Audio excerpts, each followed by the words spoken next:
ಕೈಲಾಸಗಿರಿಯ ಧರೆಗೆ ತನ್ನ ದೊರೆಯ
ಎಲ್ಗಂಬಿಟ್ಟಿದ್ದೋ ಕತೆ?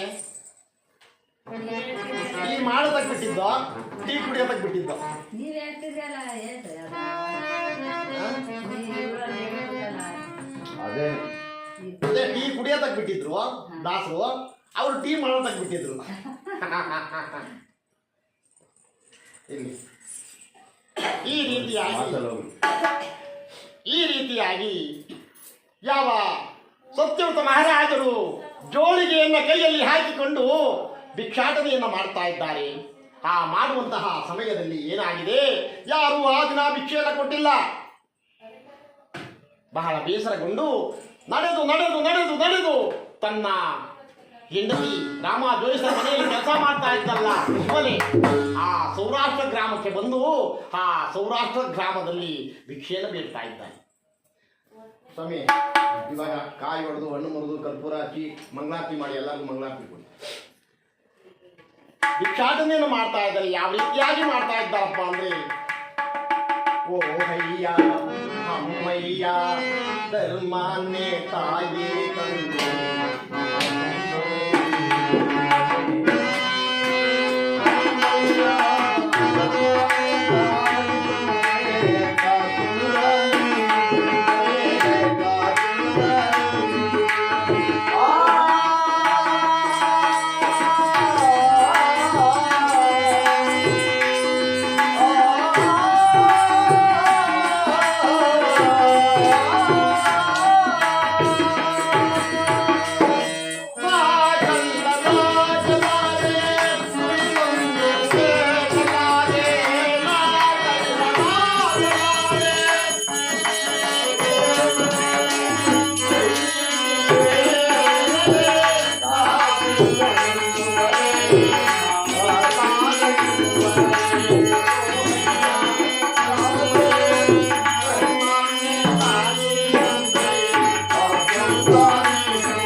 ಯಾವ ಸತ್ಯವ್ರತ ಮಹಾರಾಜ ಗೊರವ ಎಂಬ ಹೆಸರಿನಲ್ಲಿ ಉಟ್ಟ ಬಟ್ಟೆಯಲ್ಲಿ ಅರ್ಧ ಭಾಗ ಮರ್ಮಾಂಗವನ್ನು ಮುಚ್ಚಿಕೊಂಡು ಇನ್ನರ್ಧ ಭಾಗ ಜೋಳಿಗೆಯನ್ನು ಮಾಡಿಕೊಂಡು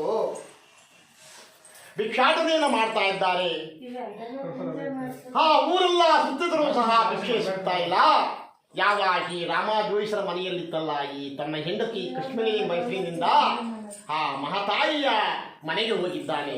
ಅಮ್ಮ ಭವತಿ ಭಿಕ್ಷಾ ಮುಗ್ದೋಯ್ತದೆ. ಮಾಡ್ಕೊಳ್ಳಿ, ರೆಡಿ ಮಾಡ್ಕೊಳ್ಳಿ. ಆಚೆ ರೆಡಿ ಮಾಡ್ಕೊಳ್ಳಿ, ನಾನು ಹೇಳ್ತೀನಿ. ಪ್ರಸಾದ ರೆಡಿ ಮಾಡ್ಕೊಳ್ಳಿ. ಇನ್ನೇನು ಆಯ್ತು, ಆಯ್ತು, ಇನ್ನೇನು ಅರ್ಧ ಗಂಟೆ ಅಷ್ಟೇ. ಯಾವಾಗ ಭವತಿ ಭಿಕ್ಷಾಂದೇಹಿ ಎಂಬುದಾಗಿ ಯಾವಾಗ ಕೇಳೋಣ, ಯಾವ ತನ್ನ ಒಡೆಯ ತಂದು ಕೊಟ್ಟಂತಹ ಹಣ್ಣವನ್ನ ಆ ಮಹಾತಾಯಿ ತಿಂತಾ ಇದೆ. ಕೊನೆಯದಾಗಿ ಒಂದೇ ಒಂದು ತುತ್ತು ಹಣ್ಣು ಮಾತ್ರ ಕೈಯಲ್ಲಿದೆ, ಬಾಯಲ್ಲಿ ಇಟ್ಕೊಂಡಿದೆ. ಯಾವಾಗ ಭವತಿ ಭಿಕ್ಷಾಂದೇಹಿ ಎಂಬುದಾಗಿ ಕೇಳಲಿ, ಆ ಬಾಯಿಂದ ಆ ಅನ್ನವನ್ನು ತೆಗೆದು ಸೆರಗಿನ ಮರೆಯಿಂದ ತಂದು ಯಾವಾಗ ಈ ದಾಸಿಯನಿಗೆ ಭಿಕ್ಷುಕನಿಗೆ ಆ ದಾನವನ್ನು ಕೊಟ್ಟಿದೆ. ಆ ಕೊಟ್ಟಂತಹ ಹಣ್ಣನ್ನ ಯಾವ ಸತ್ಯವಂತ ಮಹಾರಾಜರು ಹಾಲು ಚಾವಡಿಯಲ್ಲಿ ಹೋಗಿ ಕುಳಿತು ಆ ಹಣ್ಣವನ್ನು ತಿಂತಾ ಇದ್ದಾರೆ.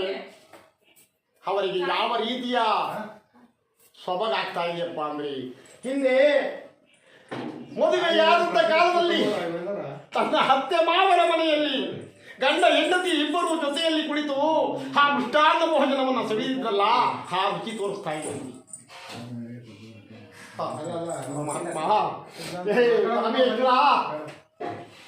ಅಮ್ಮ ತಾಯಿ, ಇನ್ನೆಂತಹ ಪದುರತಾ ಶಿರೋಮಣಿ ಇರಬೇಕು ತಾಯಿ ನೀನು ಎಂಬುದಾಗಿ ಹೇಳಿ ಯಾವ ಈ ವರವನಾದರೂ ಭಿಕ್ಷೆ ಮಾಡುವುದನ್ನೇ ಬಿಟ್ಟುಬಿಟ್ಟ. ಪ್ರತಿನಿತ್ಯವೂ ಆ ಸಮಯಕ್ಕೆ ಹೋಗೋದು, ಭಿಕ್ಷೆಯನ್ನು ಬೇಡೋದು, ಆಕೆ ಕೊಟ್ಟಂತಹ ಹಣ್ಣವನ್ನು ತಂದು ಹಾಲು ಚಾವಡಿಯಲ್ಲಿ ತಿಂತಾ ಇದ್ದಾನೆ.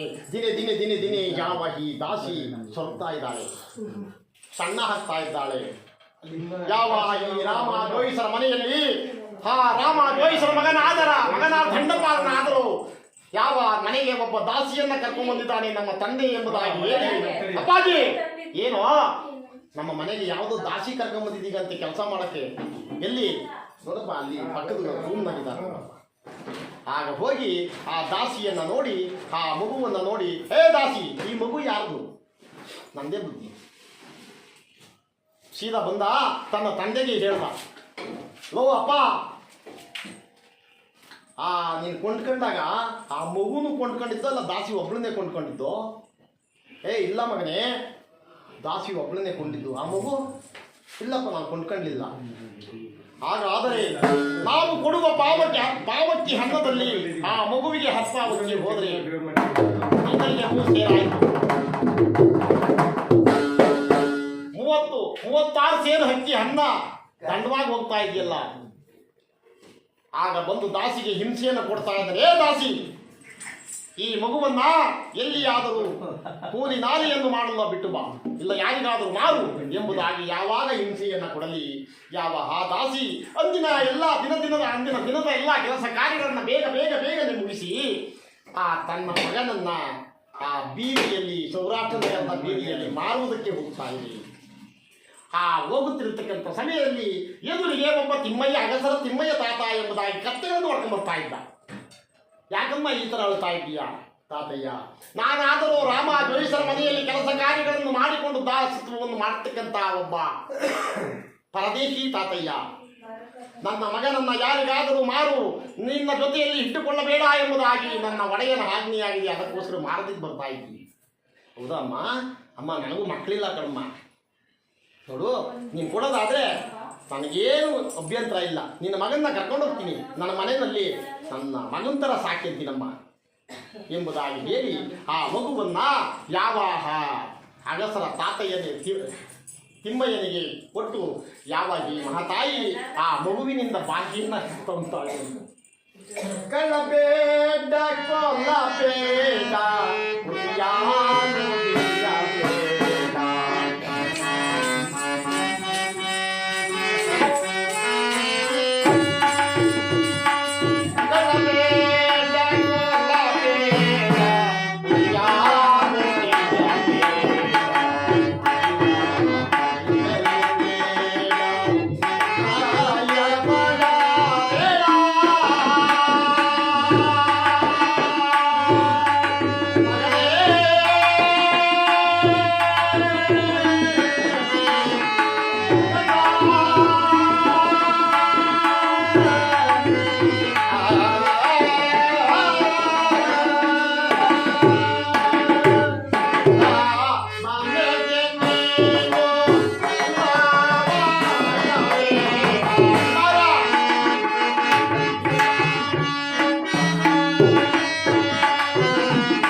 ನೀಚತನದಿಂದ ಕಾಣಬೇಕಾಗಿದೆ.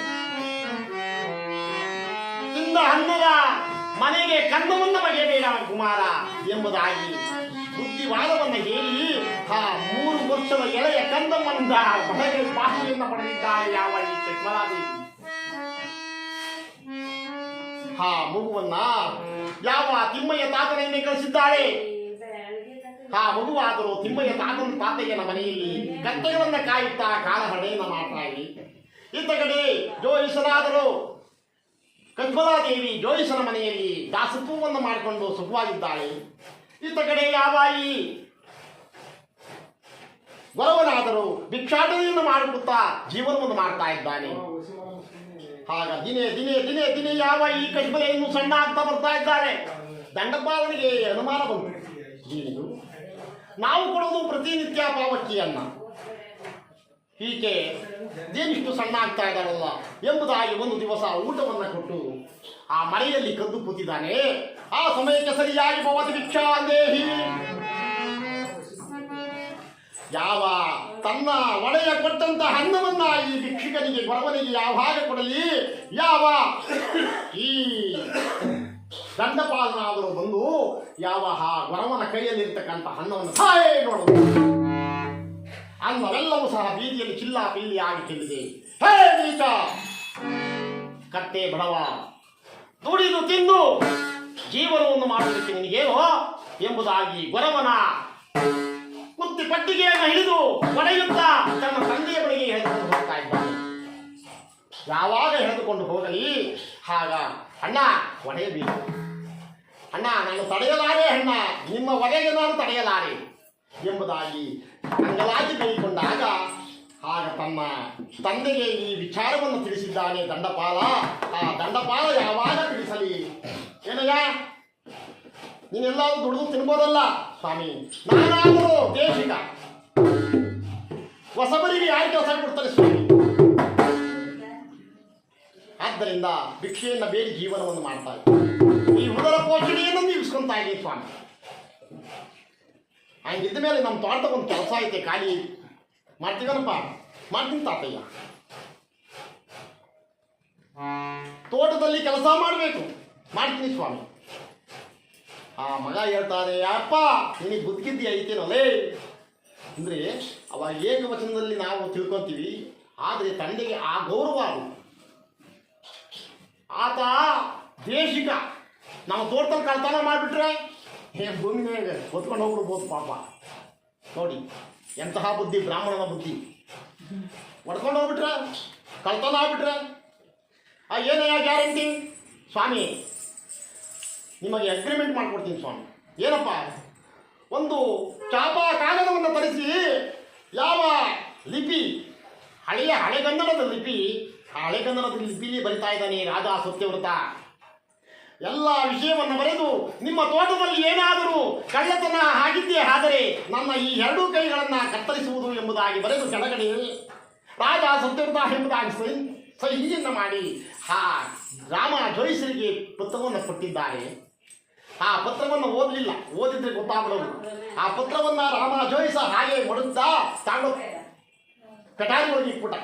ಅವಾಗೆಲ್ಲ ಮರದು ಕಟಾರಿ, ಇವಾಗ ಬೀರ್ ಬಂದವೆ, ಏನೋ ಸೋಕೇಸ್ಗಳೆಲ್ಲ ಬಂದವೆ, ಏನೇನೋ ಬಂದವೆ. ಇವಾಗ ಮೊದಲೆಲ್ಲ ಹೆಣ್ಮಕ್ಳನ್ನ ಗಂಡು ಮನೆಗೆ ಕಳಿಸ್ಬೇಕಾದ್ರೆ ಡ್ರಿಂಕ್ ಕೊಟ್ಬಿಟ್ಟು ಕಳಿಸ್ತಾ ಇದ್ರು. ಅದು ನನ್ನ ಮೀನುಗೆಲ್ಲ ಚೆನ್ನಾಗಿ ಗೊತ್ತು. ಇವಾಗೆಲ್ಲ ಬೀರು, ಏನು ಮಂಚ ಕೇಳ್ತೀರಾ, ಏನು ಬೀರ್ ಕೇಳ್ತೀರಾ, ವಾಷಿಂಗ್ ಮಿಷಿನ್ ಕೇಳ್ತೀರಾ, ಪಾತ್ರೆ ತೊಳೆಯೋ ಮಿಷಿನ್ ಮೊನ್ನೆ ನಮ್ಮ ಸ್ನೇಹಿತ ಒಬ್ಬ ಮದುವೆ ಮಾಡೋದು ಸ್ವಾಮಿ, ಪಾತ್ರೆ ತೊಳೆಯೋ ಮಿಷಿನ್ನು ಏನಿಲ್ಲ, ಪಾತ್ರೆ ತಗೊಂಡು ತುಂಬೋದು, ಮಿಷಿನ್ ಆನ್ ಮಾಡೋದು, ಎಲ್ಲ ತೊಳೆದು ಎಲ್ಲ ಡ್ರೈ ಮಾಡಿ ಎಲ್ಲ ಒರೆಸ್ಬಿಟ್ಟು ಈಜಿನ ಉಟ್ಬಿಡ್ಬೇಕು. ಎಷ್ಟಪ್ಪ ಮಿಷಿನ್ ಇದು ಒಂದೇ, 1,45,000 ಅಂದ. ಸಾಕಪ್ಪ ಅಂದಿದ್ದೆ. ನೋಡಿ ಎಂತೆಂಥ ಕಾಲ ಬಂದ್ಬಿಡ್ತು. ನಿಮ್ಮ ಕಾಲದಾಗ ಅದೇ ಇತ್ತ ತಾಯಿ, ನಿಮ್ಮ ಕಾಲದಾಗ ಹಂಗಿತ್ತ ಇರಲಿಲ್ಲ. ನೋಡಿ ಇವತ್ತು ನಮ್ಮ ಕಾಲದಾಗ ಹಿಂಗೆ ಬಂದೋಯ್ತು. ಅದಕ್ಕೆ ಭಗವಂತ ಈ ಥರ ಎಲ್ಲ ಕಡೆ ಪ್ರವಾಹ ಅದು ಇದು ಲಯ ಮಾಡ್ತಾ ಇರೋದು. ಎಲ್ಲ ಮೋಸ, ಸುಳ್ಳು, ವಂಚನೆ, ಕಳ್ಕಳಕ್ಕೂ ಎಲ್ಲ ಇದೇ ಆಗೋಯ್ತು. ಈ ರೀತಿಯಾಗಿ ಯಾವ ಆ ದಂಡಪಾಲ ಯಾವ ಈ ವರವನ್ನ ತನ್ನ ಬಾಳೆಯ ತೋಟಕ್ಕೆ ಕರೆದುಕೊಂಡು ಹೋಗಿ ತನ್ನ ಬಾಳೆಯ ತೋಟದಲ್ಲಿ ಕೆಲಸವನ್ನು ನೇಮಿಸ್ತಾ ಇದ್ದಾನೆ.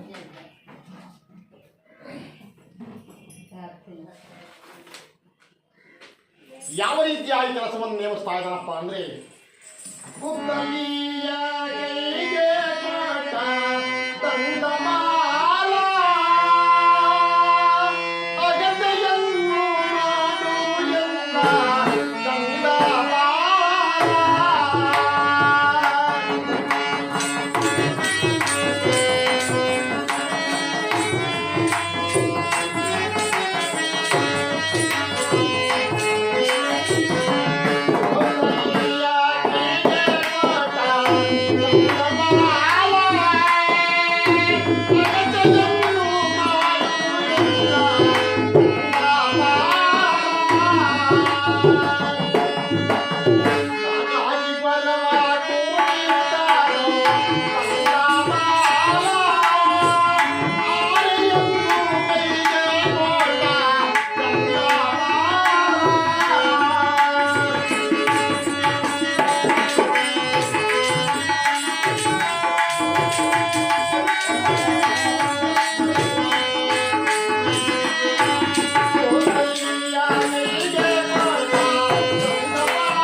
ತೋಟದಲ್ಲಿ ಗುದ್ದಲಿಯನ್ನ ಕೈಲಿ ಕೊಟ್ಟು ಬರುವ ಅಲ್ಲ ಅಯ್ಯೋ ಪಾಪ ರಾಜ್ಯದಲ್ಲಿ ಸಿಂಹಾಸನದ ಮೇಲೆ ಕುಳಿತು ರಾಜ್ಯ ಭಾರವನ್ನ ಮಾಡುತ್ತಾ ಕುದುರೆಯ ಮೇಲೆ ಕುಳಿತು ಬಿಲ್ಲು ಬಾಣಗಳಿಂದ ಯುದ್ಧವನ್ನು ಮಾಡುತ್ತಿರ್ತಕ್ಕಂತ ಮಹಾರಾಜ ಈ ದಿವಸ ಗುದ್ದಲಿಯನ್ನ ಹಿಡಿದು ತೋಟದ ನೆಲವನ್ನ ಹರಿತಾ ಇದ್ದಾನೆ. ಗುರುವ ನಾನು ಗುದ್ಲಿಕ್ಕೆ ಸಾಕಾಗಿದೆ, ತಗೋ ಈ ಹಾರೆ ಕೋಲು ಚೆನ್ನಾಗಿ ಅದ್ಭುತ ಮಾಡು. ಆ ಹಾರೆ ಕೋಲಿನಿಂದ ಯಾವ ಈ ಗುರವ ತೋಟದ ನೆಲವನ್ನ ಸೋಸ್ತಾ ಬರ್ತಾ ಇದ್ದಾನೆ. ಕೈಯಲ್ಲಿ ಬೊಬ್ಬೆ ಎದ್ದು ಬೊಬ್ಬೆ ಹೊಡೆದು ರಕ್ತದ ಹಾಕಾರವಾಗಿ ಸೋರ್ತಾ ಇದ್ದಿ. ಗುರವ, ನನ್ನ ಹಾರೆ ಕೋಲ್ನಾಗೆ ರಕ್ತ ಬರ್ತಾ ಇದೆ, ತಗೊಳ ಈ ಪಿಕಾಶಿ ತಗೊಂಡು ಈ ಬಾಳೆ ಗಿಡ ಎಲ್ಲ ಸೋಸೋ. ಆ ಪಿಕಾಶಿಯನ್ನ ತೆಗೆದುಕೊಂಡು ಬಾಳೆ ಗಿಡವನ್ನು ಸೋಸ್ತಾ ಇದ್ದಾನೆ. ಬಾಯಾರಿ ಯಾವ ಈ ಬರವ ಸೊಸ್ತಿ ಕೂತಿದ್ದಾನೆ. ನಾನು ನಿನಗೆ ಊಟ ತಗೊಂಬರ್ತೀನಿ. ಹಾಂ, ಕೂತಿರ್ಬೇಡ. ಎಲ್ಲ ಗಿಡಕ್ಕೂ ಬಾವಿಯೊಳಗೆ ತೋಟದ ಬಾವಿ ಐತಿ. ಆ ಬಾವಿಯಿಂದ ನೀರು ತಗೊಂಬಂದು ಅವಾಗೆಲ್ಲ ಈ ಬಿದಿರು ಕಟ್ಟಿಗೆ ಈ ಕಡೆ ಒಂದು ದಿನಿಗೆ ಈ ಕಡೆ ಒಂದು ದಿನಿಗೆ ಕಟ್ಟಿ ಹಿಂಗೆ ಎಗ್ಲ ಮೇಲೆ ಇಟ್ಕೊಂಡು ತಗೊಂಬರ್ತಾ ಇದ್ವಿ ಅಡ್ಡಗಡಿಗೆ. ಅದನ್ನು ಕೊಟ್ಟು ಎಲ್ಲ ಬಾಳೆ ಗಿಡಕ್ಕೆ ನೀರು ಇದ್ದಾರೋ ನಿನಗೆ ಆದಷ್ಟು ಬೇಗ ಊಟ ತಂದುಬಿಡ್ತೀನಿ ಅಂತ ಹೇಳಿಬಿಟ್ಟು ಯಾವ ಈ ದಂಡಪಾಲ ಮನೆಗೆ ಹೋಗಿದ್ದಾನೆ. ಎತ್ತ ಈ ಭರವನಾದರೂ ಬಾಳೆ ಗಿಡಕ್ಕೆ ನೀರು ಹುಯ್ತಾ ಈ ಪರಮಾತ್ಮನ ಪ್ರೇರಣೆಯಿಂದ ಸೊಕ್ಕಿ ಆಯಾಸವಾಗಿ ನಿದ್ದೆ ಬಂದ್ಬಿಟ್ಟಿದೆ. ನಿದ್ದೆಯನ್ನು ಮಾಡ್ತಾ ಇದ್ದಾನೆ. ಈ ಪರಮಾತ್ಮ ಯೋಚನೆ ಮಾಡ್ದ, ಓಹೋ ಇದೇ ತಕ್ಕ ಸಮಯ. ಕಸ್ಮಲೆಯಾದರೂ ಈ ಚಂದ್ರಹಾಸಿಯಾದರೂ ಕಸ್ಮಲೆ ಎಂಬ ಹೆಸರಿನಿಂದ ರಾಮ ಜೋಯಿಸರ ಮನೆಯಲ್ಲಿ ದಾಸತ್ವವನ್ನು ಮಾಡ್ತಾ ಇದ್ದಾನೆ. ಮಗನಾದರೂ ಅಗಸರ ತಿಮ್ಮಯ್ಯನ ಮನೆಯಲ್ಲಿ ಕೆಲಸವನ್ನು ಮಾಡ್ತಾ ಇದ್ದಾನೆ. ಈತನಾದರೂ ಬಾಳೆ ತೋಟದಲ್ಲಿ ಕೆಲಸವನ್ನು ಮಾಡ್ತಾ ಇದ್ದಾನೆ. 3 ಜನರು ಸಹ ಸುಖವಾಗಿದ್ದಾರೆ. ಇವಾಗ ಏನಾದರೂ ಮಾಡಿ ಕಷ್ಟವನ್ನು ಕೊಡಬೇಕು. ಇಲ್ಲಿನ ಬರಬೇಕು. ಗಂಡ ಹೆಂಡತಿಗೆ ಕಷ್ಟವನ್ನು ಕೊಟ್ಟರು ಸಹ ಅವರು ಸತ್ಯವನ್ನು ಬಿಡಲಿಲ್ಲ. ನೋಡು, ಈಗ 3.5 ವರ್ಷದ ಗಂಡು ಶಿಶುವಿನ ರಾಶಿಗೆ ನಾನು ಪ್ರಯಾಣವನ್ನು ಮಾಡ್ತೇನೆ ಎಂಬುದಾಗಿ ಹೇಳಿ ಪರಮಾತ್ಮ ಬಾಲಕನ ರಾಶಿಗೆ ಹೋಗಿದ್ದಾರೆ. ಯಾವಾಗ ಬಾಲಕನ ರಾಶಿಗೆ ಹೋಗಲಿ,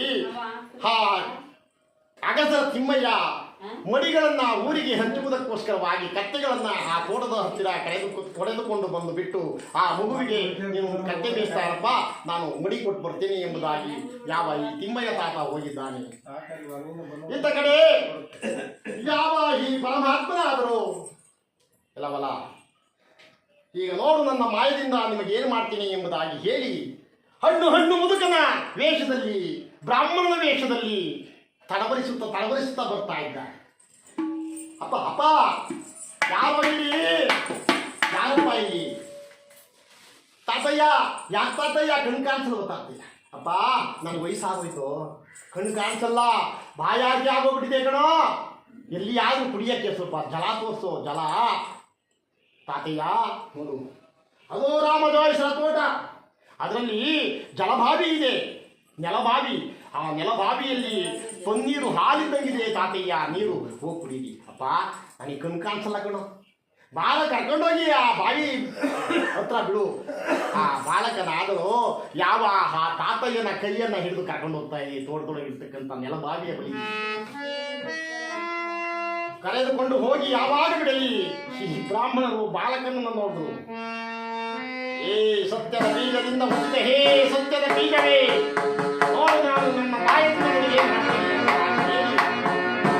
ಬಾವಿಯಲ್ಲಿ ಇಳಿದು ನೀರನ್ನು ಕುಡಿಯುವಂತೆ ನಟಿಸಿ 3 ಬೊಗಸೆ ನೀರನ್ನ ಕುಡಿಯುವಂತೆ ಬಯಸಿ ಬಾವಿಯಿಂದ ಮೇಲೆದ್ದು ಬಂದು, ಅಪ್ಪ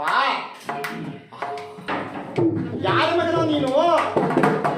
ನಿನ್ನ ಭಗವಂತ ಚೆನ್ನಾಗಿ ಮಡಗಿಲ್ಲಪ್ಪ.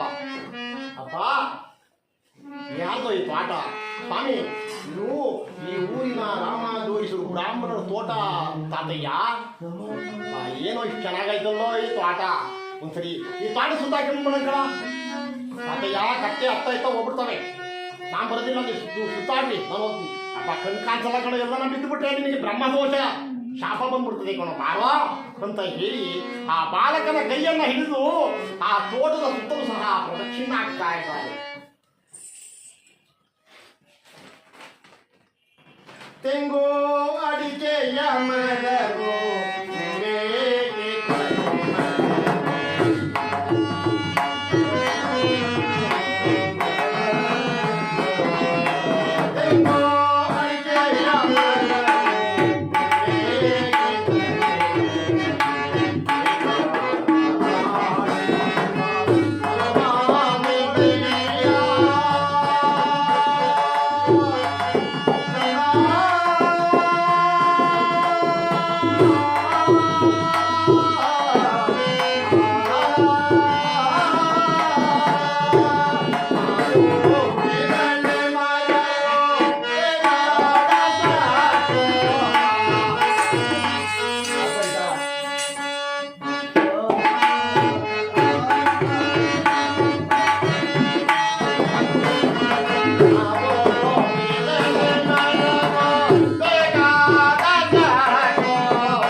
ಹಲಸಿನ ಮರ, ಕಿತ್ತಳೆ ಮರ, ಮೂಸಂಬಿ ಮರ, ಬಾಳೆ ಮರ.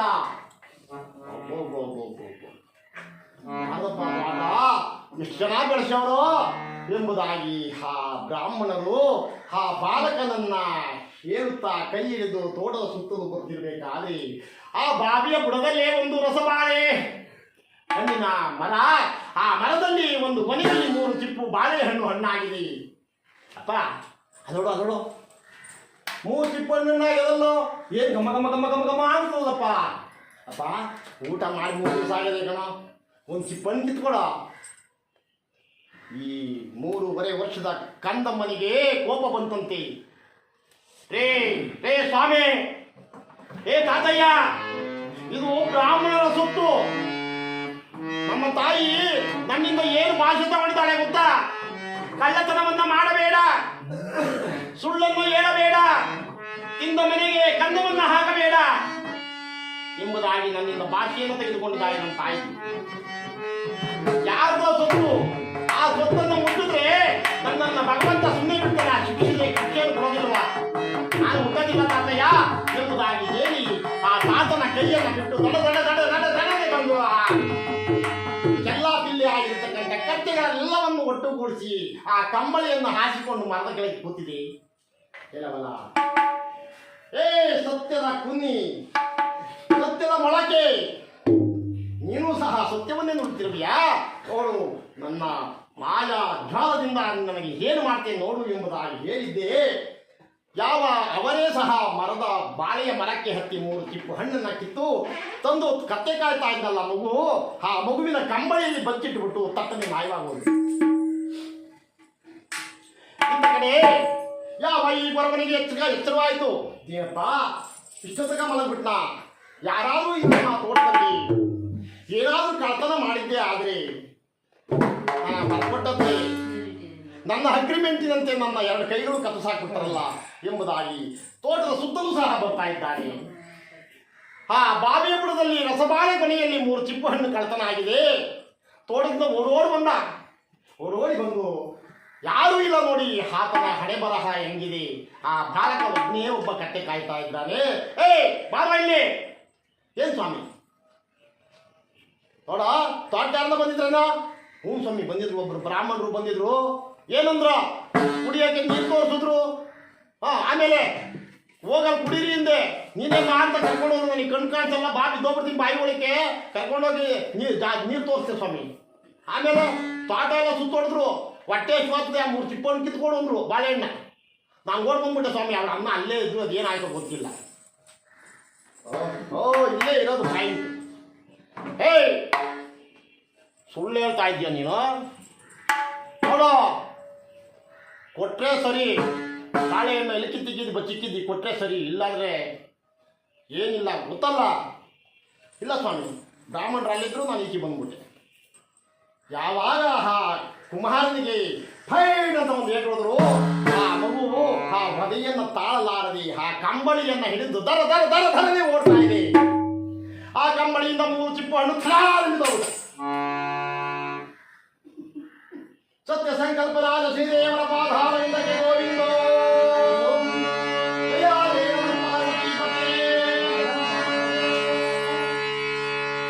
ಯಾವಾಗ 3 ಚಿಪ್ಪು ಬಾಳೆಹಣ್ಣು ಬಿದ್ದೋಗಲಿ, ನೀತ ಕಳ್ಳ ಹೇಳಿ ಹದಮ ಪಾಪಿ ಕದ್ದಿಲ್ಲ ಎಂಬುದಾಗಿ ಸುಳ್ಳನ್ನು ಹೇಳ್ತಾ ಇರುವಿಯಾ ಎಂಬುದಾಗಿ ಆತನ ಕೈಯನ್ನು ಹಿಡಿದು ತೋಟದೊಳಗೆ ಹೋಗಿ ಆ ತೋಟ ಕೈಯನ್ನು ಕಟ್ಟಿ ಆ ಒಂದು ಕೊರಡೆಯ ಮೇಲೆ ಆತನ ಕೈಗಳನ್ನು ಇಟ್ಟು ಆ ಕೈಗಳನ್ನು ಸ್ವಾಮಿ ಬಾಳೆಹಣ್ಣು ಸುರಿದುಬಿಡಿ, 2 ಬಾಳೆ ಸುರಿ.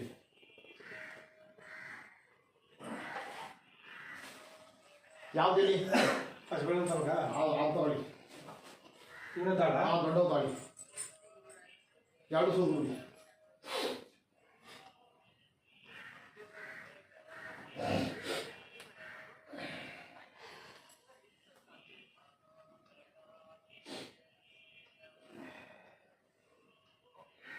ಕುಂಕುಮ ಹಚ್ಚಿ,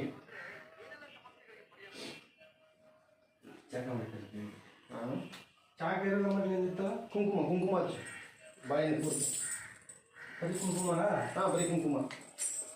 ಸರೂರಿ ಎಲ್ಲ ಪೂರ್ತಿ ಸರೂರಿ. ಚಾಕ ಹೊಡ್ತೀನಿ. ಹಾಂ ಸರೂರಿ. ಚಾಕ ಕುಡಿ ಒಂದು. ಚಾಕ ಕೊಡಮ್ಮ ಒಂದು.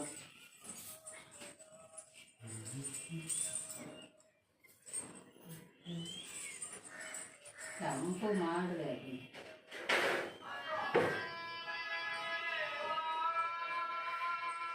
ಯಾರು ಮಾಡಿದ್ರು? ನಾವು ಮಾಡ್ತೇವೆ ಸರ್ ಕುಲ್ಲ ಹಾಗೆ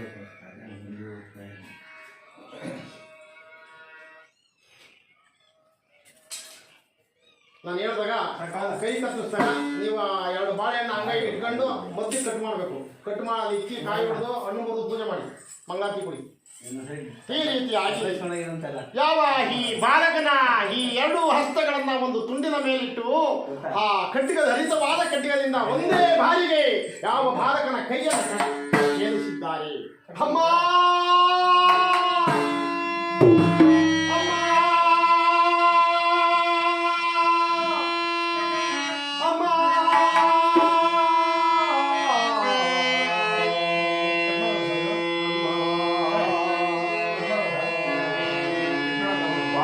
ಮಾಡಿ ಸರ್ ಅದ್ಬೇಡಿ.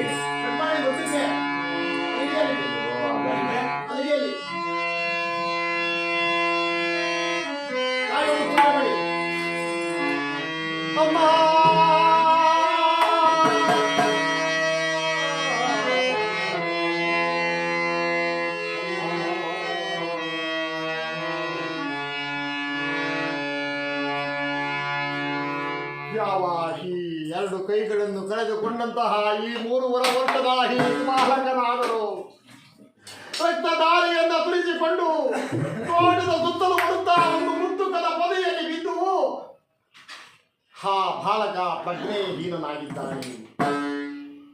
ಈತ ಕಡೆ ಯಾವ ಶ್ರೀ ಸತ್ಯವ್ರತ ಮಹಾರಾಜ ಗೌರವನಾದರು ಅಮಾವಾಸ್ಯೆಯ ಕತ್ತಲು ಒಳ್ಳೆಯ ಬೆಳಕಿನ ಸಹಾಯದಿಂದ ಈ 2 ಹಸ್ತಗಳನ್ನು ನೋಡ್ತಾ ಇದ್ದಾನೆ. ರಾಜರೇಖೆ ಇದೆ. ಶಿವ ಶಿವ ಹೇ ಪರಮಾತ್ಮ ಶ್ರೀಮನ್ನಾರಾಯಣ ಹೇ ಕಾಶವಾಹನ ಪರಮಾತ್ಮ ರಾಜನಾಗಿ ನಾನು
ಈ ವರವನಾದರೋ ಈ ಮಂಡ ಹಂತದಲ್ಲಿ ರಾಜರೇಖೆಯನ್ನು ನೋಡಿ ಗೋಳಾಡುತ್ತಾ ಮುಂದೆ ರಾಜ್ಯಭಾರವನ್ನು ಮಾಡುವಂತಹ ರಾಜನಾಗಿ ರಾಜ್ಯ ಮಾಡುವಂತಹ ಈ ಹಸುಳೆಯ ಎರಡು ಕೈಗಳನ್ನು ಕತ್ತರಿಸಿಬಿಟ್ಟಲ್ಲ.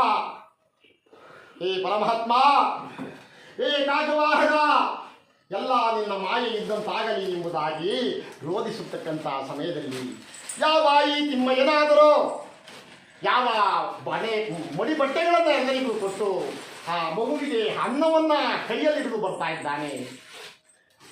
ತೋಟದ ಸುತ್ತಲೂ ಕತ್ತೆವು ಚಿಲ್ಲ ಪಿಳ್ಳಿಯಾಗಿ ಮೇಯ್ತಾ ಇದೆ. ಈ ಬಾಲಕ ಇಲ್ಲ. ಏ ಕುಮಾರ, ಏ ಬಾಲಕ ಎಂಬುದಾಗಿ ಕೂಗ್ತಾ ಇದ್ದಾನೆ. ಆ ಮಗುವಿನ ಸದ್ದೇ ಇಲ್ಲ. ನೇರವಾಗಿ ತನ್ನ ಕಟ್ಟೆಗಳನ್ನು ತನ್ನ ಮನೆಯನ್ನು ಒಡೆದುಕೊಂಡು ಹೋಗಿ ಕೂಡಿ ಹಾಕಿ ಯಾವ ಈ ದಾಸಿಯ ಬಳಿ ಬಂದ. ಏ ದಾಸಿ, ಎಲ್ಲಿ ನಿಮ್ಮ ಮಗ? ಸ್ವಾಮಿ, ನಿಮ್ಮ ಹತ್ರನೇ ಬಿಟ್ಟಲ್ಲ ಸ್ವಾಮಿ. ಏ ಗಂಡ ಇಲ್ಲದೆ ಹುಟ್ಟಿಸಿಕೊಂಡಂತಹ ಹೇ ಗಂಡು ಹೆಣ್ಣೆ, ನಿನ್ನ ಮಗ ಎಲ್ಲಿ ಹೋದನೋ ಕಾಣೆ. ನೋಡು, ನಿನ್ನ ಮಗನನ್ನ ಸಂಜೆ ಒಳಗಾಗಿ ತಂದು ಬಿಟ್ಟರೆ ಸರಿ, ಇಲ್ಲವಾದರೆ ನಿನಗೆ ತಕ್ಕ ಶಾಸ್ತ್ರ ಮಾಡಿಬಿಡ್ತೀನಿ. ಅಂದಿನ ದಿನದ ಎಲ್ಲ ಕೆಲಸ ಕಾರ್ಯಗಳನ್ನು ಬೇಗ ಬೇಗ ಬೇಗ ಬೇಗನೆ ಮುಗಿಸಿ ತನ್ನ ಒಡೆಯನ ಆಜ್ಞೆಯನ್ನು ಪಡೆದು ಯಾವ ಕಾಡಿನ ಮಾರ್ಗದಲ್ಲಿ ನಡುರಾತ್ರಿಯ ಸಮಯದಲ್ಲಿ ಗೋಳಾಡುತ್ತಾ ಬಲದ ಎಡದ ಮರಗಳೇ, ವೃಕ್ಷಗಳೇ, ಹೇ ಚಂದ್ರತಾರ ದಿಕ್ಕುಗಳೇ, ನನ್ನ ಮಗನನ್ನು ನೋಡಿದಿರಾ, ನನ್ನ ಮಗನನ್ನು ಕಂಡಿರಾ ಎಂಬುದಾಗಿ ಗೋಳಾಡುತ್ತಾ ಬರುತ್ತಿರಬೇಕಾದರೆ ಆಕೆಯ ಕ್ರೋಧದ ಧ್ವನಿ ಯಾವ ಈ ಬರವನಿಗೆ ಕೇಳಿಸ್ಬಿಡ್ತು. ಇದೇನಿದು? ಯಾವುದೋ ಭೂತವೋ ಪೀಡೆಯೋ ಪಿಶಾಚಿಯೋ ಏನಿರಬೇಕು? ಇಂತಹ ಕತ್ತಲಲ್ಲಿ ಹೆಣ್ಣಿನ ಶಬ್ದ ಬರ್ತಾ ಇದೆಯಲ್ಲ ಎಂಬುದಾಗಿ ಕೊಳ್ಳಿಯ ಬೆಳಕನ್ನು ಹಿಡಿದು ಈಚೆ ಬಂದ. ಈಚೆ ಬಂದಾಗ ಯಾವ ಈ ಮಹತಾಯಿ ವರವನ ಎದುರು ತಾಕಿದೆ. ಸ್ವಾಮಿ, ತಿಮ್ಮಯ್ಯನ ಮನೆಯಲ್ಲಿ ನನ್ನ ಮಗನನ್ನ ಕತ್ತೆ ಕಾಯಿಲಿಟ್ಟಿದ್ದೆ ಸ್ವಾಮಿ. ನನ್ನ ಮಗು ಇವತ್ತು ಕಾಣ್ತಾ ಇಲ್ಲ. ನೀವೇನಾದ್ರೂ ನೋಡಿದ್ರ? ಆಗ ಯಾವ ಈ ಮಗುವಿನ ಕೈಗಳನ್ನ ಮಹತಾಯಿಗೆ ತೋರಿಸಿದ್ದಾನೆ. ಯಾವಾಗ ತೋರಿಸಲಿ? ಅಯ್ಯೋ ಕಂದ, ಏ ಮಗನೇ, ನಿನಗೂ ಸಹ ಇಂಥ ಕಷ್ಟ ಬಂದ್ಬಿಡ್ತಪ್ಪ. ನಾವಿದ್ದಿದ್ದೇನು ಪ್ರಯೋಜನ? ಏ ಭಗವಂತ ಎಂಬುದಾಗಿ ಓಡಾಡುತ್ತಾ ಯಾವ ಈ ಮಹತಾಯಿ ವರವ ಕೊಳ್ಳಿಯ ಬೆಳಕಿನ ಸಹಾಯದಿಂದ ರಕ್ತ ತೊಟ್ಟಿಕೆಂಡೆ ಹೋಗಿ ಮಗು ಬಿದ್ದೋಗಿತ್ತಲ್ಲ, ಆ ಜಾಡನ್ನ ಹಿಡಿದು ಹೋಗಿ ನೋಡ್ತಾ ಇದ್ದಾರೆ. ಮುತ್ತುಕದ ಪೊದೆಯಲ್ಲಿ ಆ ಮಗು ಬಿದ್ದೋಗಿದೆ. ಅಮ್ಮ ಅಮ್ಮ ಅಂತ ಇದೆ ಮಗು, ರೋಧಿಸ್ತಾ ಇದೆ. ಆ ಮಗುವನ್ನು ಕರೆದುಕೊಂಡು ಬಂದು ತೋಟದಲ್ಲಿ, ಅಮ್ಮ ಏನಮ್ಮ, ನೀನು ಯಾರು ತಾಯಿ ಎಂಬುದಾಗಿ ಯಾವಾಗ ಕೇಳಲಿ.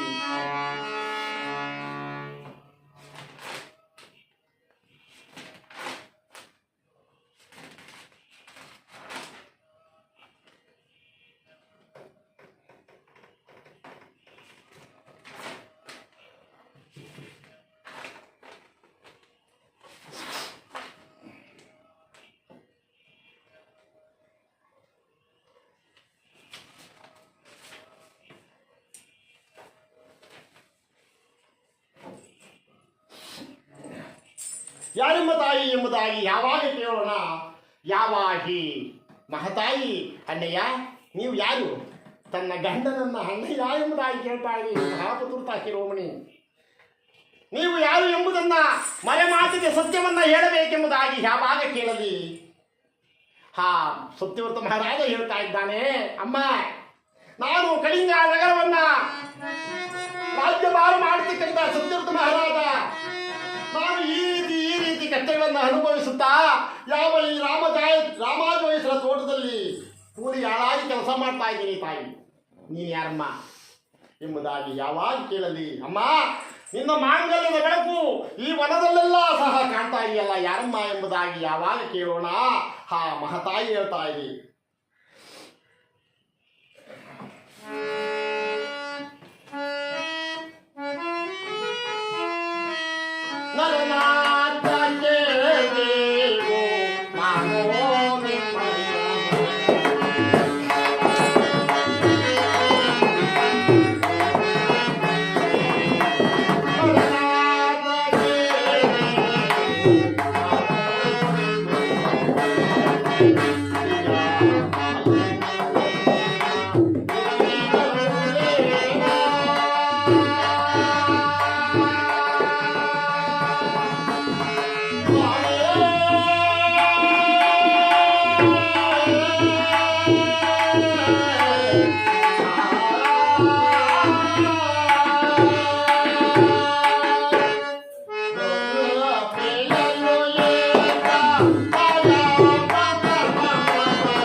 ಸತಿ ಚಂದ್ರಹಾಸಿ. ಚಂದ್ರ, ಏ ಚಂದ್ರಹಾಸೆ, ಆ ಪರಮಾತ್ಮನ ಜಯಿಸಕ್ಕೋಸ್ಕರವಾಗಿ ನಮಗೆ ಇಷ್ಟೊಂದು ಕಷ್ಟವನ್ನು ಕೊಟ್ಟನಲ್ಲ ಆ ಪರಮಾತ್ಮ. ದೇವಿ, ನೀನಾದರೂ ನಿನ್ನ ಅಣ್ಣನ ಮನೆಗಾದರೂ ಹೋಗಬಾರದಿತ್ತೆ. ಅಯ್ಯೋ ಶಿವನೇ, ನನ್ನ ಮಗನ ಎರಡು ಕೈಗಳನ್ನು ಕಡಿದು ಬಿಟ್ಟಲ್ಲ ಎಂಬುದಾಗಿ ಗೋಳಾಡುತ್ತಾ ಯಾವ ಸೂರ್ಯ ಉದಯವಾಗ್ತಾ ಇದೆ, ರಾತ್ರಿ ನಡೆದ ಎಲ್ಲ ಸಮಾಚಾರವನ್ನ ಯಾವ ಶಾರದಾ ದೇವಿ ರಾಮ ಜೋಯಿಸರ ಕನಸಿನಲ್ಲಿ ಹೋಗಿ ಎಲ್ಲ ತಿಳಿಸಿದ್ದಾಳೆ. ಬೇಗ ಬೇಗ ಬೇಗನೆ ಮಗುವನ್ನು ಎತ್ತಿಕೊಂಡು ತನ್ನ ಒಡೆಯನ ಮನೆಗೆ ಬಂದಿದ್ದಾಳೆ ಯಾವ ಈ ಕಶ್ಮಲಿ. ಯಾವಾಗ ಬರಲಿ, ಯಾವ ರಾಮ ಜೋಯಿಸನಾದರೂ ಮೇಲೆದ್ದು ಬಂದು ದಿವಸ ದಾಸಿಯನ್ನ ಏ ಬಾರೇ ಇಲ್ಲಿ ಹೋಗೇ ಇಲ್ಲಿ ಅಂತ ಹೇಳ್ತಾ ಇದ್ನಲ್ಲ, ಎದ್ದು ಬಂದು ಅಮ್ಮ ತಾಯಿ ಬಾರಮ್ಮ ಸ್ವಾಮಿ, ನನ್ನಿಂದ ಏನಾದರೂ ಅಪರಾಧವಾಯಿತಿ ಸ್ವಾಮಿ. ಅಮ್ಮ, ನನ್ನ ಹತ್ತಿರ ಸುಳ್ಳನ್ನು ಹೇಳಬೇಡ, ಸತ್ಯವನ್ನೇ ನುಡಿಯಬೇಕು. ನೀವು ಯಾರು? ತೋಟದಲ್ಲಿರ್ತಕ್ಕಂಥ ಆ ಗೊರವ ಯಾರು? ಆ ಮಗು ಯಾರು? ನೀನು ಯಾರು ಎಂಬುದಾಗಿ ಯಾವಾಗ ಕೇಳೋಣ. ಆ ಬ್ರಾಹ್ಮಣನಿಂದ ಭಾಷೆಯನ್ನು ಪಡೆದಿದ್ದಾಳಂತೆ ಯಾವ ಈ ಕಶ್ಮಲಿ. ಸ್ವಾಮಿ, ನಮ್ಮ ನಿಜ ವೃತ್ತಾಂತವನ್ನು ನಿಮ್ಮ ಮುಂದೆ ಹೇಳ್ತೇವೆ, ದಯವಿಟ್ಟು ಈ ವಿಚಾರವನ್ನ ಯಾರಿಗೂ ತಿಳಿಸಬೇಡಿ. ನಮ್ಮ ಕರ್ಮ ಕಳೆಯುವ ತನಕ ಮರ್ಮವನ್ನು ಬಿಟ್ಟುಕೊಡದೆ ನಾವು ನಿಮ್ಮ ಮನೆಯಲ್ಲಿ ಕೆಲಸವನ್ನು ಮಾಡಿಕೊಂಡು ದಾಸ್ಯೋಪಾದಿಯಲ್ಲಿ ನಾನು ನಿಮ್ಮ ಮನೆಯಲ್ಲಿ ಜೀತವನ್ನು ಮಾಡ್ತೀನಿ ಸ್ವಾಮಿ. ನಿಮ್ಮ ತೋಟದಲ್ಲಿ ಇರತಕ್ಕಂಥ ಯಾವ ನನ್ನ ಪತಿದೇವರು ಕಳಿಂಗ ನಗರದ ಅರಸುವಾದಂತ ಸತ್ಯವ್ರತ ಮಹಾರಾಜರು ಸ್ವಾಮಿ, ಅವರ ಏಕೈಕ ಪುತ್ರನಾದಂಥವನೇ ಈ ನನ್ನ ಮಗ ಸ್ವಾಮಿ. ಆ ಸತ್ಯವ್ರತ ಮಹಾರಾಜರ ಧರ್ಮಪತ್ನಿ ಚಂದ್ರಹಾಸಿ ಸ್ವಾಮಿ ಎಂಬುದಾಗಿ ಯಾವಾಗ ಹೇಳೋಣ. ಆ ವರವನನ್ನು ಕರೆದು ಇನ್ನು ಮುಂದೆ ನಮ್ಮ ತೋಟದಲ್ಲಿ ಕೆಲಸ ಮಾಡಬಾರ್ದು. ನೋಡಿ, ನಮ್ಮ ಮನೆಯಲ್ಲಿ ಏನು ಸಿಕ್ಕುತ್ತೋ ಅದು ಕೆಲಸ ಮಾಡಿ, ನಮ್ಮ ತೋಟದ ಉಸ್ತುವಾರಿಯನ್ನು ನೋಡಿಕೊಂಡು ನಮ್ಮ ಮನೆಯಲ್ಲಿ ಭೋಜನವನ್ನು ಸ್ವೀಕಾರ ಮಾಡುತ್ತಾ ನಮ್ಮ ಮನೆಯಲ್ಲಿ ಇರ್ಬೋದಪ್ಪ ಎಂಬುದಾಗಿ ಹೇಳಿ ಅವರ ಮನೆಯಲ್ಲಿ ಇರಿಸ್ಕೊಂಡಿದ್ದಾರೆ. ಇತ್ತ ಕಡೆ ಏನಾಗಿದೆ, ಆ ಊರಿನ ಸೌರಾಷ್ಟ್ರ ನಗರದ ಶ್ರೀಮಂತ ಧನಪಾಲ ಶೆಟ್ಟಿ, ಆತನಿಗೆ ಅಪರೂಪಕ್ಕೆ ಒಂದು ಗಂಡು ಮಗು ಜನನವಾಗಿದೆ. ಆ ಗಂಡು ಮಗು ಜನನವಾದ ಕಾರಣ ಏನು ನೆಂಟರಿಗೆಲ್ಲ ಹೇಳ್ಬಿಟ್ಟಿದ್ದಾನೆ, ಏನು ಭೂರಿ ಭೋಜನ, ದೇಶ ವಿದೇಶಕ್ಕೆಲ್ಲ ಮಂತ್ರಣವನ್ನು ಕಳಿಸಿದ್ದಾರೆ. ಎಲ್ಲರೂ ಸಹ ಬೆಳೆದಿದ್ದಾರೆ. ಅವರಿಗೆ ಆ ದಿನ ಅವರ ಮನೆಯಲ್ಲಿ ಗೋಧಿ ಬೀಸುವುದಕ್ಕೋಸ್ಕರವಾಗಿ ಯಾರೂ ಇಲ್ಲ ನೋಡಿ, ಒಂದು ಆಸೆಗಳಿಲ್ಲ. ಯಾವ ಈ ಪರಮಾತ್ಮನ ಪ್ರೇರಣೆಯಿಂದ ಯಾವ ರಾಮ ಜೋಯಿಸರ ಮನೆಗೆ ಹೋಗಿ ಈ ದಾಸಿಯನ್ನ ಗೋಧಿಯನ್ನು ಬೀಸುವುದಕ್ಕೋಸ್ಕರವಾಗಿ ಆ ಅಂದಿನ ಕೆಲಸಕ್ಕೆ ಆ ದಾಸಿಯನ್ನು ಕರ್ಕೊಂಡು ಬಂದಿದ್ದಾರೆ. ಬಂದು ಯಾವ ಆ ದಾಸಿ ಆ ರಾಗಿಯ ಕಲ್ಲಿನ ಮುಂದೆ ಕುಳಿತು ತಾನು ಪಟ್ಟಂತಹ ಎಲ್ಲ ಕಷ್ಟಗಳನ್ನ ಒಂದು ರಾಗವನ್ನಾಗಿ ಮಾಡಿಕೊಂಡು ಆ ಗೋಧಿಯನ್ನ ಬೀಸ್ತಾ ಇದೆ. ಯಾವ ರೀತಿಯಾಗಿ ಬೀಸ್ತಾ ಇದೆಯಪ್ಪ ಅಂದ್ರೆ,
ಕಲ್ಲಿ, ಗೋಧಿಯನ್ನು ಬೀಸತಕ್ಕಂಥ ಕಲ್ಲಿ.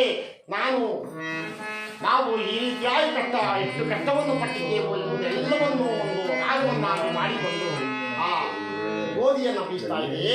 ಆ ಗೋಧಿಯನ್ನು ಬೀಸತಕ್ಕಂಥ ಸಮಯದಲ್ಲಿ ಯಾವ ಈ ಲಕ್ಷ್ಮೀಕಾಂತೆ ಕನಪಾಲ ಶೆಟ್ಟಿ ಹೆಂಡತಿ ಊರಿಗೆ ಸಾಕಾತಿ ಏನು ಸರದ ಮೇಲೆ ಸರ ಅವಲಕ್ಕಿ ಸರ ಬ್ರಾಹ್ಮಣ ಸರ ಎಲ್ಲ ಸರವನ್ನು ನೇತಾಕೊಂಡು ಏನ್ ಲಕ್ಷ್ಮೀನೇ ಭ್ರಾಂತಿ ಮಾಡ್ತಾವಳೆ. ಯಾವ ಮಹಾತಾಯಿ ಆ ನೆಂಟಿಸ್ಟಿಗೆಲ್ಲ ತೋರಿಸ್ಕೋಬೇಕಲ್ಲ, ನಾನು ಇಷ್ಟೊಂದು ಬಂಗಾರ ಹಾಕಿ ನೀವು ನೋಡ್ತೀನಿ.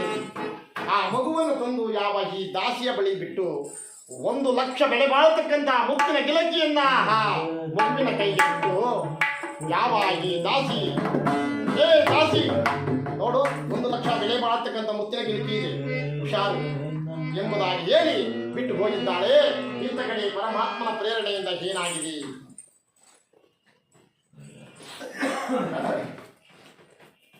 ಬಳಂಬಳದೆ ಬಾಪುರೇ ವಿನೋದ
ಯಾವ ಈ ಪರಮಾತ್ಮ ಆದರೂ ದಾಸಿ ನೋಡು, ನನ್ನ ಮಾಯೆಯಿಂದ ಈಗ ನಿನಗೆ ಯಾವ ರೀತಿಯಾಗಿ ಕಷ್ಟವನ್ನು ಕೊಡ್ತೇನೆ ಎಂಬುದಾಗಿ ಹೇಳಿ ಯಾವ ಚಿತ್ರಪಟದಲ್ಲಿ ಬರೆದಿರತಕ್ಕಂತಹ ಒಂದು ಪಕ್ಷಿ ಈ ಪರಮಾತ್ಮನ ಪ್ರೇರಣೆಯಿಂದ ಪಟ ಪಟ ಪಟ ಪಟ ಪಟ ಪಟ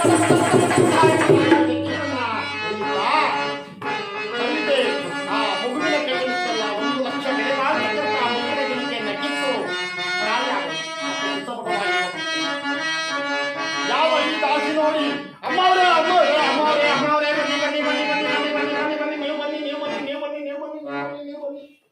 ಆ ವೇಳೆಗೆ ಯಾವ ಆ ಹಂಸ ಪಕ್ಷಿ ಮತ್ತೆ ಚಿತ್ರಪಟವಾಗಿದೆ. ಎಲ್ಲರೂ ಸಹ ಬಂದಿದ್ದಾರೆ ನೋಡಿ.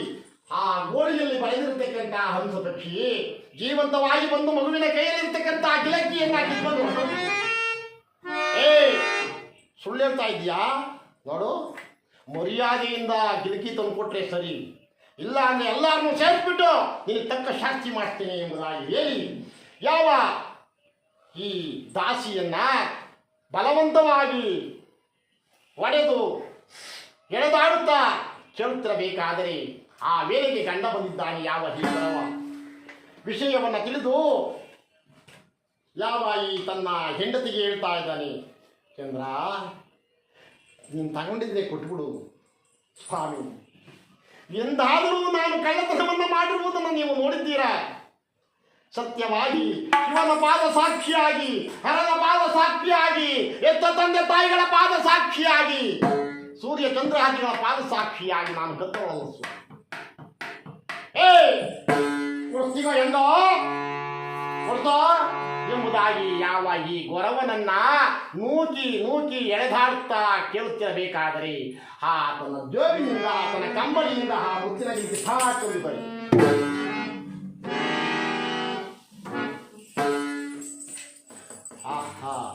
ನೀವು ಸಾಮಾನ್ಯ ಕಳ್ರಲ್ಲಪ್ಪ, ಬೊಂಬಾಯಿ ಕಳ್ರು ನೀವು ನಿನ್ನೆ ಬಿಟ್ರೆ ಮನೆ ಮುಗಿಸ್ಬಿಡ್ತೀರಾ ಎಂಬುದಾಗಿ ಹೇಳಿ ಅಂದಿನ ನಾಮಕರಣ ಮಹೋತ್ಸವವನ್ನು ಮುಗಿಯ ತನಕ ಈ 3 ಜನರನ್ನ ಒಂದು ಕಂಬಕ್ಕೆ ಕಟ್ಟಿದ್ದಾರೆ.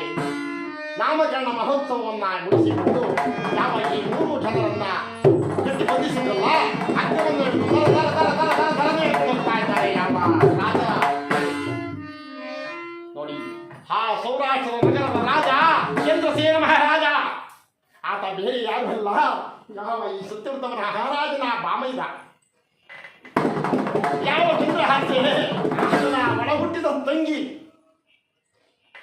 ನನ್ನ ತಂಗಿ ಬಾವ ಎಂಬುದಾಗಿ ಹುಟ್ಟೇನಾದರೂ ಸಿಕ್ಕಿದ್ದೇ ಆದರೆ ಇವರಿಗೆ ಕಷ್ಟ ಆಗೋದಿಲ್ಲ ಎಂಬುದಾಗಿ ಪರಮಾತ್ಮ ಒಬ್ಬ ಬ್ರಾಹ್ಮಣ ಒಟುವಿನ ವೇಷವನ್ನು ಧರಿಸಿ ಯಾವ ಆ ರಾಜನ ಹತ್ತಿರ ಹೋಗಿ ಭಿಕ್ಷೆಯನ್ನು ಕೇಳ್ತಾ ಇದ್ದಾನೆ. ಮಹಾರಾಜ ಹೇಳಿಲ್ಲ.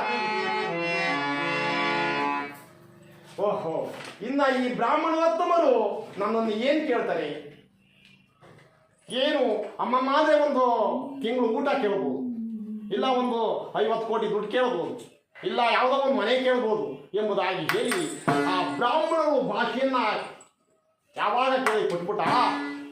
ಹಾಗಾಗಿ ಪರಮಾತ್ಮ ಆ ಮಹಾರಾಜನಿಗೆ ಹೇಳ್ತಾ ಇದ್ದಂತೆ ಏನೆಂಬುದಾಗಿ, ರಾಜ ಮುದ್ರಿಕೆ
ರಾಜ ಉಡುಪುವನ್ನು ಹಾಕು, ಕಿರೀಟವನ್ನು ಇಡು, ಪಟ್ಟದ ಕಡ್ಡಿಯನ್ನು ಖಡ್ಗವನ್ನು ನನ್ನ ಸೊಂಟಕ್ಕೆ ತಗಲಿಸು.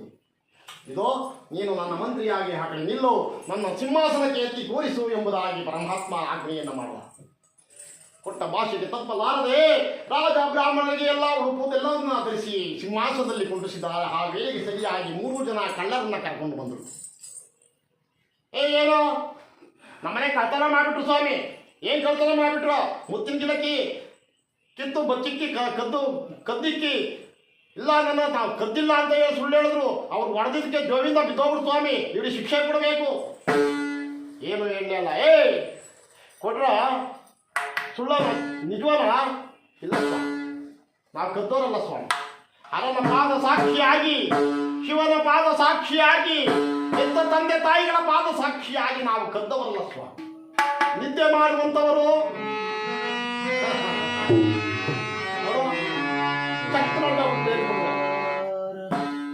ಅಮ್ಮ ಮೈ ತುಂಬಾ ಇದ್ರು.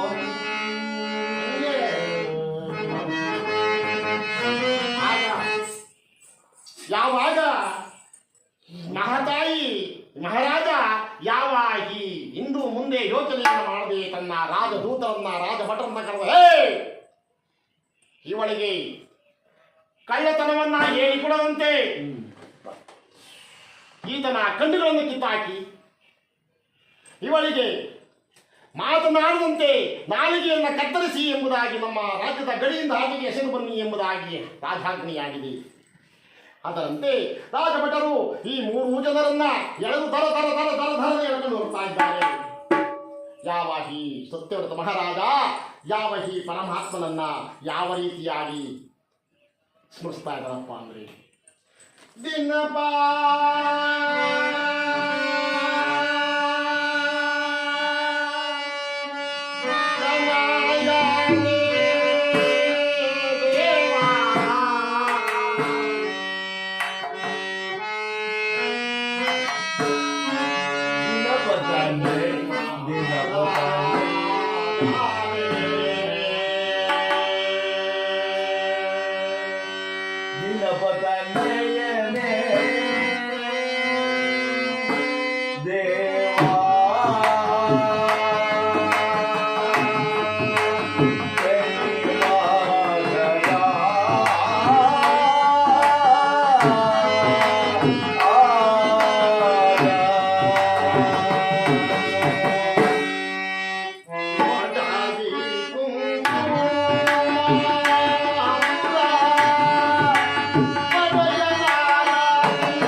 ಯಾವ ಪರಮಾತ್ಮನನ್ನ ನೆನೆಸಿಕೊಂಡು ಹೋಗುತ್ತಿರಬೇಕಾದರೆ ಯಾವ ಈ ಚಂಡಾಲರಾಜೋ ಈ 3 ಜನರನ್ನ ಕರೆದುಕೊಂಡು ಹೋಗಿ ಗಡಿಯಿಂದ ಹಾಕಿ ಯಾವ ಈ ರಾಜನಿಗೆ 2 ಕಣ್ಣುಗಳನ್ನು ಕಿತ್ತಾಕಿದ್ದಾರೆ, ಯಾವ ಈ ಚಂದ್ರಹಾಸೆಗೆ ನಾಲಿಗೆಯನ್ನು ಬೈದಿದ್ದಾರೆ, 3 ಜನರನ್ನ ಸೊಪ್ಪಿನ ಹೊರೆಯಂತೆ ಕಟ್ಟಿ ರಾಜ್ಯದ ಗಡಿಯಿಂದ ಹಾಕಿ ಎಸೆದು ಬಂದಿದ್ದಾರೆ. ಆ ರಾಜ್ಯದ ಗಡಿ ಯಾಗುವಲ್ಲ ನೋಡಿ, ಗಡಿಗಾದವ ದುಷ್ಟದುಮ್ನನ ದಾಳಿ ಮಾಡಿ ಈ ದಿವಸ ಆ ರಾಜ್ಯವೆಲ್ಲವೂ ಸಹ ಬರಿದು ಹಾಗೆ ಹೋಗಿದೆ ಪರಮಾತ್ಮನ ಪ್ರೇರಣೆಯಿಂದ. ಆತ ತನ್ನ ಅತ್ತೆ ಮಾವನ ಮನೆಗೆ ಹೋಗುವಂತ ಮಾರ್ಗದಲ್ಲಿ ಅನ್ನಛತ್ರವನ್ನು ಕಟ್ಟಿಸಿದ್ದ. ಆ ಅನ್ನಛತ್ರದಲ್ಲಿ ಕೆಳಗೆಸಿದ್ದಾರೆ. ಯಾವ ಈ 3 ಜನರು ಸಹ ಗೋಳಾಡುತ್ತಿರ್ತಕ್ಕಂಥ ಸಮಯದಲ್ಲಿ ಯಾವ ಈ ಶಾರದಾಂಬೆ ಆದರೂ ಅಲ್ಲಿ ಪಕ್ಕದಲ್ಲಿ ಒಂದು ಹದ್ದಿಯ ರೂಪದಲ್ಲಿ ಬಂದು ಪಕ್ಕದಲ್ಲಿ ಇರ್ತಕ್ಕಂಥ ಸೊಪ್ಪಿನ ರಸವನ್ನು ಬಿಟ್ಟು ಇವರಿಗೆ ನೋವು ನಿವಾರಣೆಯನ್ನು ಮಾಡಿ ಹೋಗಿದ್ದಾಳೆ. ಇಂಥ ಕಡೆ ಯಾರು 3 ಜನರು ಸಹ ಓದಿಸತಕ್ಕಂತಹ ಶಬ್ದವನ್ನ ಆ ಊರಿನ ನೀಲಕಂಠ ಆಚಾರಿ ಎಂಬತಕ್ಕಂತಹ ಈ ಆಚಾರಿ ಆ 3 ಜನರನ್ನು ನೋಡಿ ಅವರ ವೃತ್ತಾಂತವನ್ನು ತಿಳಿದು ತನ್ನ ಮನೆಗೆ ಕರೆದುಕೊಂಡು ಹೋಗಿ ಅವರಿಗೆ ಯಾವ ಈ ಕಣ್ಣು ಇಲ್ಲದ ಈ ಕಶ್ಮಲೆಗೆ ತಿದಿಯನ್ನು ಹೆಳೆಯುವಂತೆ, ಕೈಯಿಲ್ಲದ ಈ ತಸ್ಕರನಿಗೆ ಕೋಳಿಗಳನ್ನು ಕಾಯುವಂತೆ, ಯಾವ ನಾಲಿಗೆ ಇಲ್ಲದ ಯಾವ ಈ ಕಶ್ಮಲೆಗೆ ಕಬ್ಬಿಣವನ್ನು ಚಚ್ಚುವಂತೆ ಕೆಲಸವನ್ನು ಕೊಟ್ಟು ಕೆಲಸವನ್ನು ಮಾಡ್ತಾ ಇದ್ದಾರೆ. ಹೀಗೆ ಒಂದಾನೂ ದಿವಸ ಯಾವ ಈ ರಾಜನಿಗೆ ಯಾವ ಈ 3 ಜನ ಇಬ್ಬರಿಗೂ ಸಹ ನಾಲಿಗೆ ಕಣ್ಣನ್ನು ಕಿಳಿಸಿದ್ನಲ್ಲ ರಾಜ, ಅಂದಿನಿಂದ ಯಾಕೋ ಆತನಿಗೆ ಬೇಸರವಾಗುತ್ತಿದೆ. ಈ ಜೀವನವೇ ಬೇಡ ಎಂಬುದಾಗಿ ಆತನಿಗೆ ಯಾವುದ್ಯಾವುದೋ ರೋಗಗಳು ಪ್ರಾಪ್ತಿಯಾಗ್ತಾ ಇದೆ.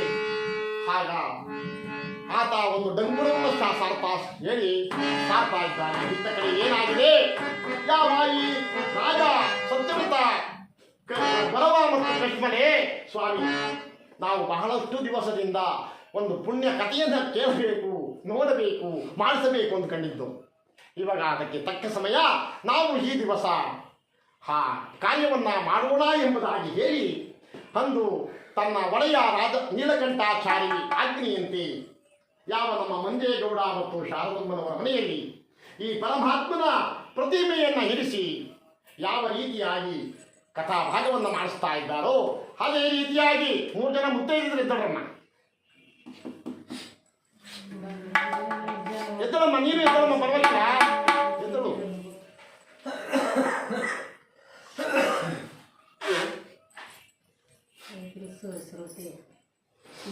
ಏನಾಗ್ತಿ ತಗೊಳ್ಳಿ ಅಮ್ಮ, ನೀವು ಮಾಡುವ. ಆಯ್ತು, ಇಬ್ಬರೇ ಮಾಡಿ, ತೊಂದರೆ ಇಲ್ಲ, ಇಬ್ಬರೇ ಮಾಡಿ. ಇಲ್ಲ ಅಂದ್ರೆ ಏನು ಮಾಡೋಕ್ಕಾಗ್ತದೆ?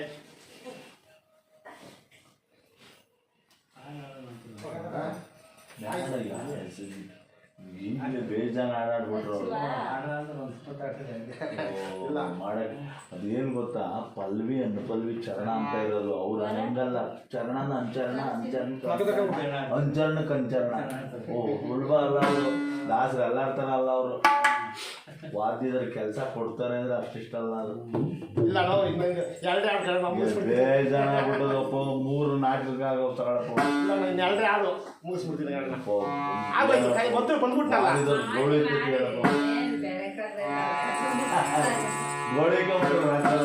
ಈ ರೀತಿಯಾಗಿ ಮಹಾಂದಾಜು ಚಕ್ರವರ್ತಿ ಶನಿಪ್ರಭಾವ ಎಂಬತಕ್ಕಂಥ ಹರಿಕಥಾ ಭಾಗವನ್ನು ಮಾಡಿಸಿ ಆ ಹರಿಕಥಾ ಭಾಗಕ್ಕೆ ಮಂಗಳವನ್ನು ಮಾಡ್ತಾ ಇದ್ದಾರೆ.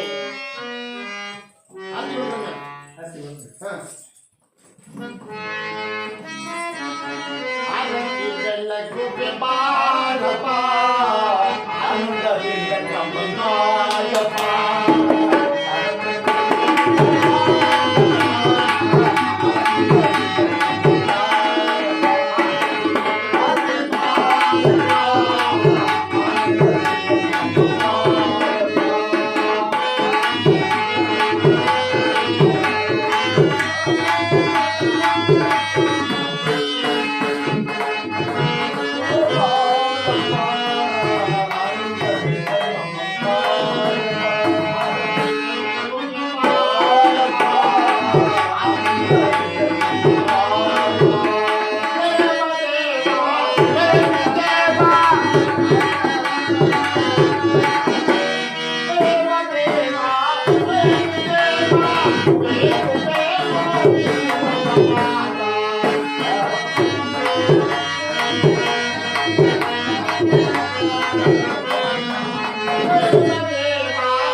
Oh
ಮಾಡಿ ಪೂಜೆ ಮಾಡಿ.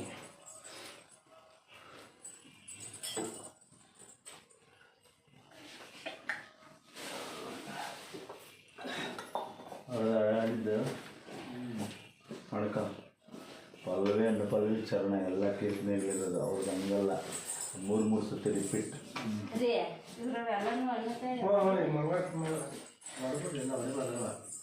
ಹೊರಗಡೆ ಎಲ್ಲ ಒಳ್ಳೆ ಹೊರಗಡೆ ಇನ್ನೇನು ಮಂಗಳ ಸ್ಟೇಜ್ ಬಂತಲ್ಲ. ಈ ಪ್ರಕಾರವಾಗಿ ಮಹಂದಾತು ಚಕ್ರವರ್ತಿ ಶನಿಪ್ರಭಾವ ಎಂಬತಕ್ಕಂಥ ಹರಿಕಥಾ ಭಾಗವನ್ನ ಮಾಡಿ ಆ ಕಥಾಭಾಗಕ್ಕೆ ಮಂಗಳವನ್ನ ಪಾಡ್ತಾ ಇದ್ದಾರೆ. ಆ ಸಮಯಕ್ಕೆ ಸರಿಯಾಗಿ ಡಂಗೂರು ಶಬ್ದ ಬರ್ತಾ ಇದೆ. ಯಾರು ನಮ್ಮ ನಾಡಿನಲ್ಲಿ ಯಾರು ದಾನ ಧರ್ಮಗಳನ್ನು ಮಾಡಿದ್ದಾರೋ ಅವರ ಧರ್ಮದ ಚೀಟಿಯನ್ನ ತಕ್ಕಡಿಯಲ್ಲಿ ಹಾಕಿದ್ದೆ. ಹಾಗೆ ನಾನು ಕೊಡುವಂತಹ ಸಹಸ್ರ ರೂಪಾಯಿ ಬೆಲೆ ಬಾಳತಕ್ಕಂಥ ವಜ್ರ ವೈಡೂರ್ಯಗಳನ್ನ ಸಮನಾಗಿ ತೂಗಿದರೆ ಅವರಿಗೆ ಆ ದಾನವನ್ನು ಕೊಡ್ತೇನೆ ಎಂಬುದಾಗಿ ಯಾವಾಗ ಡಂಗೂರ ಶಬ್ದ ಬಂತೋ ಆ ನೀಲಕಂಠಾಚಾರ್ಯ ಅಪ್ಪಣೆಯಂತೆ ಅವರು ಸಹ ವರ್ಧಂತಿಗೆ ಹೋಗಿದ್ದಾರೆ. ಅಲ್ಲಿರುವವರೆಲ್ಲರೂ ಸಹ ನೋಡುವ ಕಳ್ಳರು ಬಂದು ನೋಡುವ ಕಳ್ಳರು ಬಂದು ಎಂಬುದಾಗಿ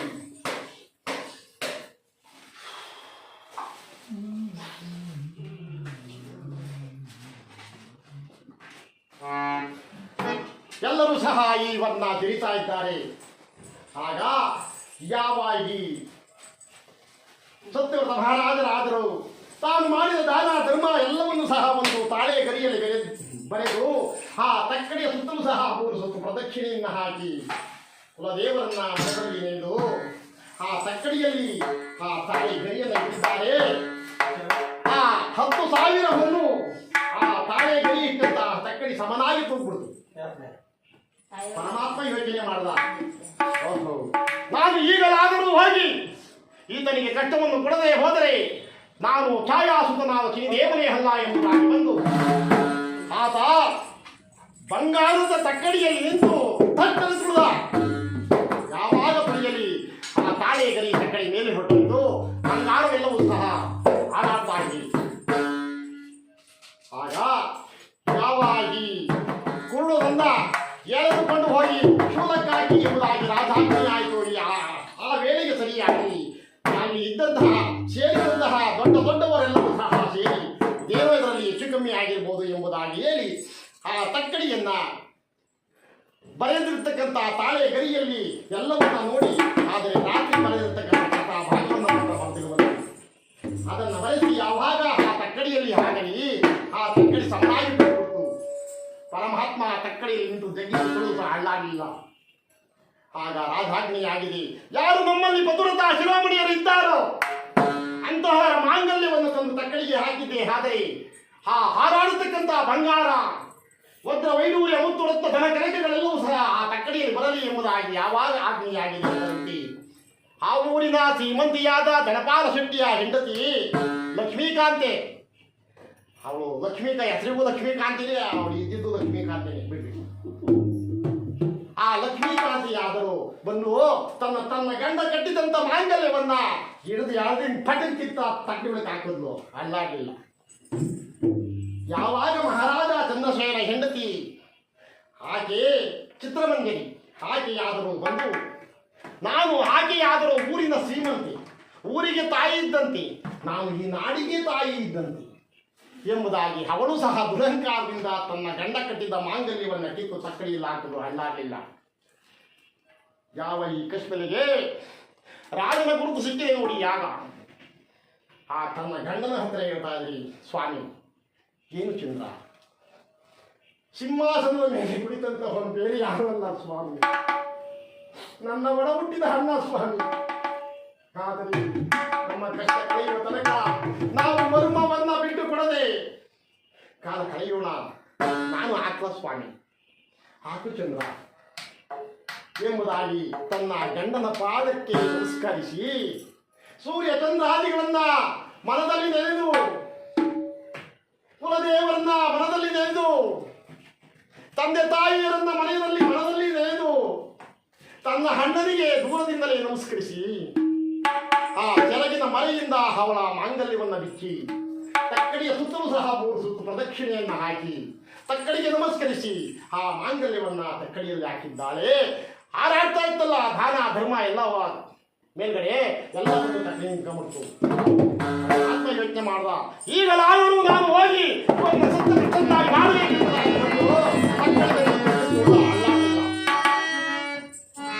ಆಗಲಿ ಹೋಗ್ತು, ನಾನು ಇವರ ಸತ್ಯಕ್ಕೆ ಮೆಚ್ಚಿದ್ದೇನೆ. ಇನ್ನು ಈ ಮಹಾಪುರುಷ ಶಿವಮಣಿ ಏನಾದರೂ ಶಾಪವನ್ನು ಕೊಟ್ಟಿದ್ದೆ, ಆದರೆ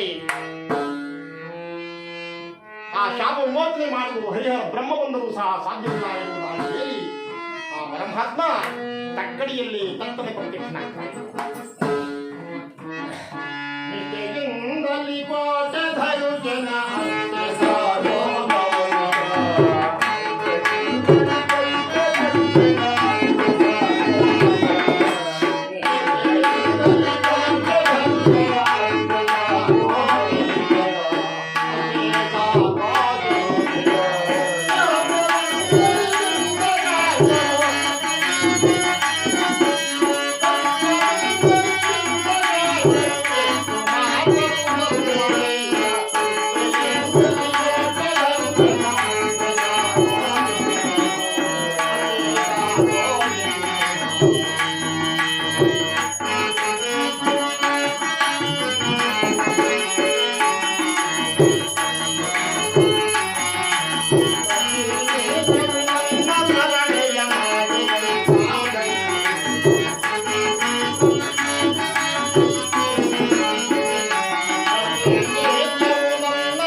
ದಯವಿಟ್ಟು ಇವಾಗಲಾದ್ರೂ ಒಂದ್ಸರಿ ಗೋವಿಂದ ಜೋರ ಕೂಗ್ರಿ. ಇಲ್ಲಿ ಕೂಗಿದ್ದು ವೈಕುಂಠ ಕೇಳಿಸ್ಬೇಕು. ನೀವು ಗೋವಿಂದ ಅನ್ನೋದೇ ಕೇಳಿಸಲ್ಲ, ವೈಕುಂಠ ಕೇಳಿಸ್ಬೇಕು ನೀವು ಗೋವಿಂದ ಅಂತ. ರಾತ್ರಿಂದ ಅಂದಿಲ್ಲ ಬಿಡ್ರಿ, ಈಗಲಾದ್ರೂ ಒಂದ್ಸರಿ ಅನ್ನಿ. ಈ ರೀತಿಯಾಗಿ ಪರಮಾತ್ಮ ಪ್ರತ್ಯಕ್ಷನಾಗಿ ಸತ್ಯವಂತ ದಂಪತಿಗಳೇ ಬಾಂಗ್ ಪೂಜೆ ಮಾಡಿ. ಬಾಂಗ್ ತೊಳೆದು ಬಾಂಗ್ ಅರ್ಶನ ಕುಂಕುಮ ಇಟ್ಟು ಹೂವು ಇಟ್ಟು ಕಾಯಿ ಹೊಡೆದು ಪೂಜೆ ಮಾಡಿ. ಬಾಂಗ್ ಪೂಜೆ ಮಾಡಿ.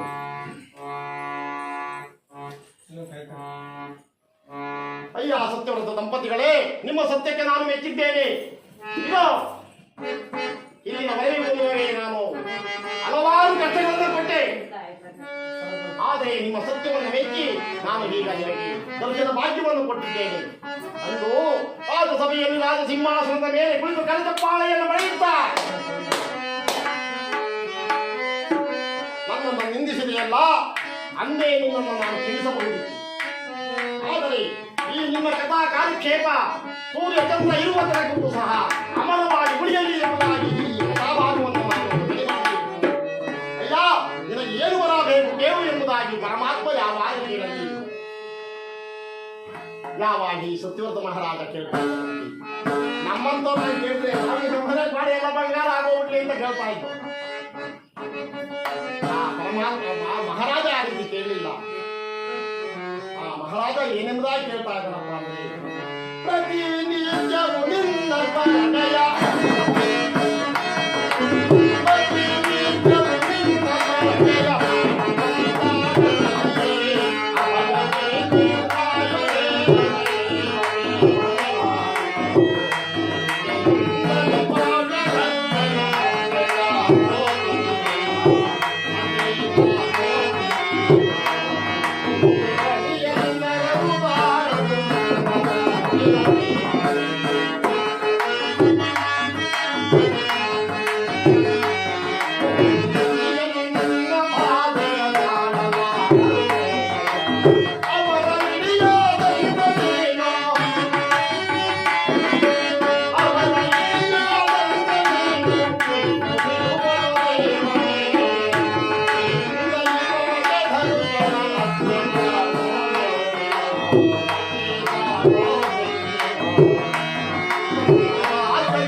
ಮುಂದೆ ಕಲಿಯುಗದಲ್ಲಿ ನರರು ನಿನ್ನ ಬಾವಿಯನ್ನು ಕೊಟ್ಟಿದ್ದೇ ಆದರೆ ಅವರು ತಾಳಲಾರದಪ್ಪ. ಅವರನ್ನು ಹಿಡಿಯದಂತೆ ಬಿಟ್ಟು ಬಿಡಪ್ಪ. ತಂದೆ, ನನ್ನ ರಾಜ್ಯದಲ್ಲಿ ಪ್ರಜೆಗಳೆಲ್ಲರೂ ಸಹ ಕ್ಷೇಮವೇ? ಹೇ ಪರಮಾತ್ಮ, ಪ್ರತಿನಿತ್ಯ ನಿನ್ನ ಸ್ಮರಣೆಯನ್ನು ಯಾರು ಹಾಡಿ ಹೊಗಳಿ ನಿನ್ನನ್ನ ಪೂಜಿಸ್ತಾರೋ ಅಂತಹವರ ರಾಶಿಯಲ್ಲಿದ್ದಾಗ್ಯೂ ಸಹ ನೀನು ಬಿಟ್ಟು ಅವರಿಗೆ ಸುಖ, ಸಂತೋಷ, ನೆಮ್ಮದಿ, ಅಷ್ಟೈಶ್ವರ್ಯ, ಭೋಗ, ಭಾಗ್ಯ, ಶ್ರೀ ಸಂಪತ್ತನ್ನು ಕೊಟ್ಟು ಕಾಪಾಡುತ್ತಂದೆ ಎಂಬುದಾಗಿ ಯಾವಾಗ ಕೇಳಲಿ ಸತ್ಯವ್ರತ. ನಿನ್ನ ಸತ್ಯಕ್ಕೆ ನಾನು ಮೆಚ್ಚಿದೆ. ಇದು ಕತ್ತಲಿದ್ದೀನಿ ಸರ್. ಇದು ನಿನಗೆ ಎಲ್ಲ ವರವನ್ನು ನಾನು ಕೊಡ್ತೇನೆ. ಆದರೆ ಕಲಿಯುಗದಲ್ಲಿ ನನ್ನ ಸ್ಮರಣೆಯನ್ನು ಮಾಡುವಂತಹ ಸಮಯದಲ್ಲಿ ಯಾರು ಕಾಮ, ಕ್ರೋಧ, ಲೋಭ, ಮೋಹ, ಮದ, ಮತ್ಸರಗಳಿಂದ ಕುಳಿತು ನನ್ನ ಕಥಾ ಭಾಗವನ್ನು ಕೇಳ್ತಾರೋ, ನನ್ನ ಕಥಾ ಭಾಗದಲ್ಲಿ ಅರ್ಧ ಭಾಗದಲ್ಲೇ ಬಿಟ್ಟು ಪಲಾಯನ ಮಾಡ್ತಾರೋ ಅಂತಹ ರಾಶಿಯಲ್ಲಿ ಇಲ್ಲದೆ ಹೋದಾಗ್ಯೂ ಸಹ ಅಂತಹ ರಾಶಿಯಲ್ಲಿ ಸೇರಿ ಏಳೇಳು ಜನ್ಮಗಳಲ್ಲಿಯೂ ಸಹ ಕಷ್ಟ ನಷ್ಟಗಳನ್ನು ಈ ರಕ್ತವನ್ನು ತೊಟ್ಟಿಕ್ಕಿಸುತ್ತಾ ಅವರನ್ನು ಕಾಡಿಸಿ ಕಣ್ಣೀರಾಗಿಸದೆ ಹೋದರೆ ನಾನು ಛಾಯಾಚಿತ್ರನಾಗುತ್ತೀನಿ ಅಲ್ಲ. ಹೋಗು, ನಿನ್ನ ರಾಜ್ಯ ಸಮೃದ್ಧಿಯಾಗಿದೆ. ನೀನು ಶುಭ ದಿನದಂದು, ಶುಭ ನಕ್ಷತ್ರದಂದು ನಿನ್ನ ರಾಜ್ಯವನ್ನು ಸೇರಿ ಹಲವಾರು ವರ್ಷಗಳ ಕಾಲ ರಾಜ್ಯ ಭಾರವನ್ನು ಮಾಡಿ ನಿನ್ನ ಮಗನಿಗೆ ಪಟ್ಟಾಭಿಷೇಕವನ್ನು ಮಾಡಿ ನೀನು ವಾನಪ್ರಸ್ಥಾಶ್ರಮಕ್ಕೆ ಬಾ ಎಂಬುದಾಗಿ ಯಾವ ಈ ಸತ್ಯವ್ರತ ಮಹಾರಾಜರಿಗೆ ಎಲ್ಲವನ್ನ ತಿಳಿಸಿ, ಅಯ್ಯ ದಂಪತಿಗಳೇ, ಹೇ ಕುವರ, ನಿಮಗೆ ಹೋಗಿರತಕ್ಕಂಥ ಅಂಗಾಂಗಗಳನ್ನು ನಾನು ದಯಪಾಲಿಸಿದ್ದೇನೆ ಕಣಯ್ಯ. ನಿಮ್ಮ ರಾಜ ಹುಡುಕುಗಳೆಲ್ಲವನ್ನೂ ನಾನು ಕೊಟ್ಟಿದ್ದೇನೆ. ಇನ್ನು ಮಂಗಳವಾಗಲಿ, ಹೋಗಿ ಬನ್ನಿ ಎಂಬುದಾಗಿ ಹರಿಸಿ ಪರಮಾತ್ಮನಾದರೂ ತನ್ನ ವಾಸಸ್ಥಾನವಾದಂತಹ ತಾರ ಮಂಡಲಕ್ಕೆ ಪ್ರಯಾಣವನ್ನು ಬೆಳೆಸಿದ್ದಾರೆ. ಪೂಜೆ ಮಾಡಿಬಿಟ್ಟು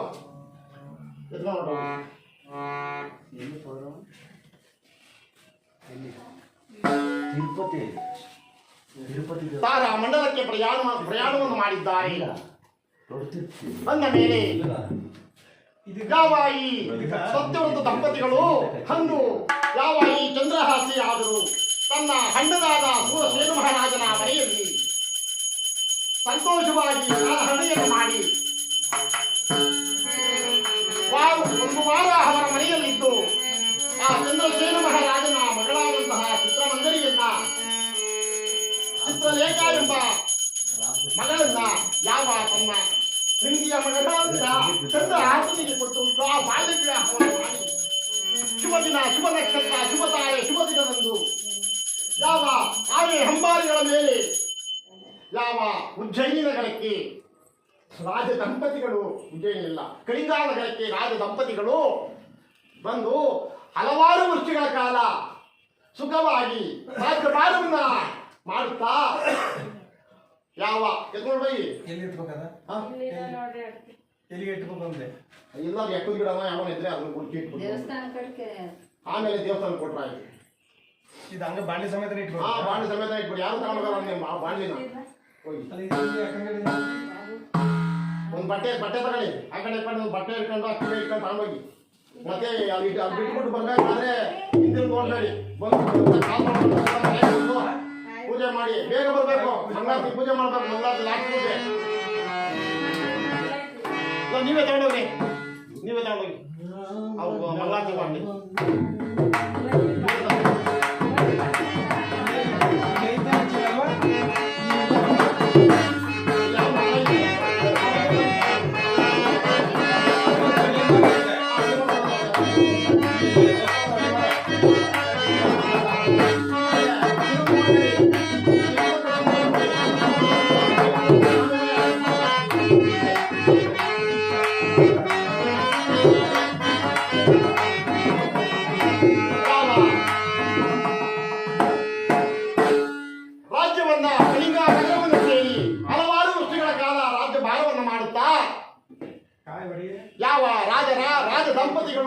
ತನ್ನ ಮಗನಾದ ಚಂದ್ರಹಾಸನಿಗೆ ಪಟ್ಟಾಭಿಷೇಕವನ್ನ ಕಟ್ಟಿ ಅವರು ವಾನಪ್ರಸ್ಥಾಶ್ರಮಕ್ಕೆ ತೆರಳಿದ್ದಾರೆ ಎಂಬ ಈ ಕಥಾಭಾಗವನ್ನ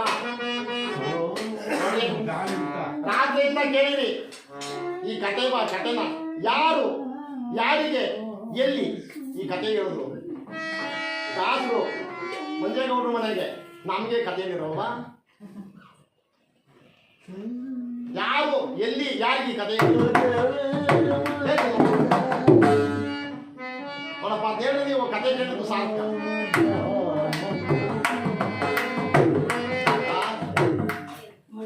ಮಕ್ಕಳು ಎಲ್ಲರೂ ಹೆಣ್ಮಕ್ಳು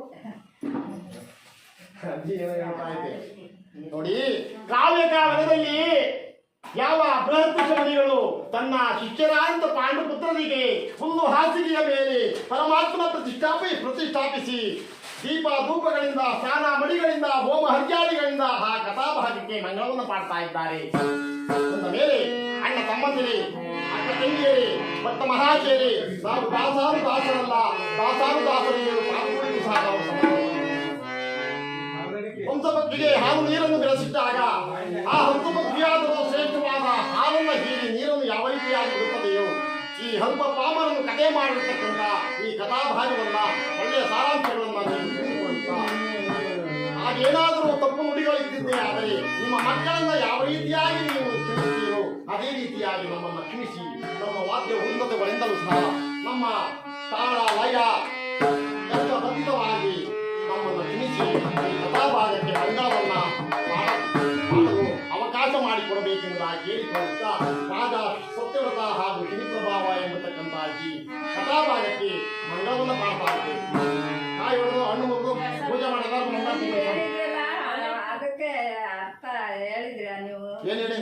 ಅದೇ ಯಾರು ಯಾರಿಗೆ ಹೇಳ್ತಲ್ಲ ಈಗ ಅದು ಸ್ಟಾರ್ಟಿಂಗ್ ಹೇಳಿದ್ರಿ ಮೊದಲು ಹೇಳಿದ್ದೆ, ಇವತ್ತು ಅದನ್ನು ಹೇಳ್ತಾ ಇದ್ದೀನಿ.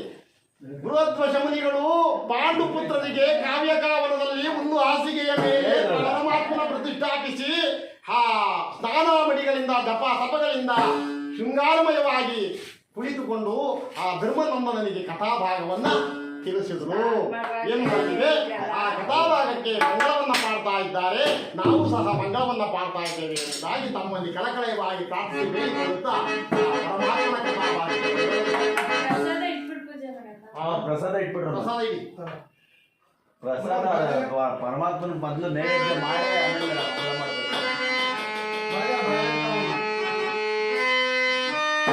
ಒಂದು 5 ನಿಮಿಷ ಇರಿ.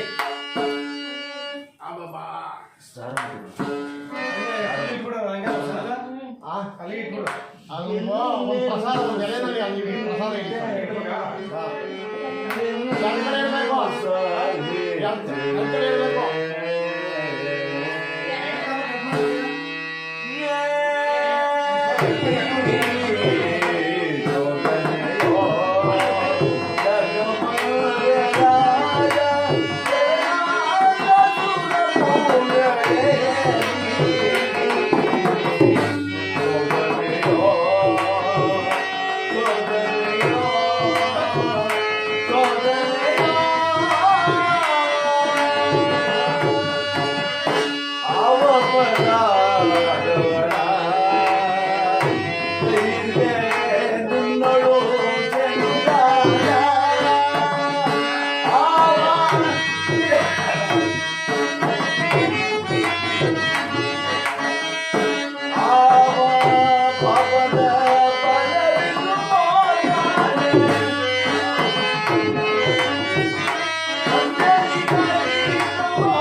ಬಿಟ್ಟಿ ಕಣವ. ಇಟ್ಟಿದ್ದೀನಿ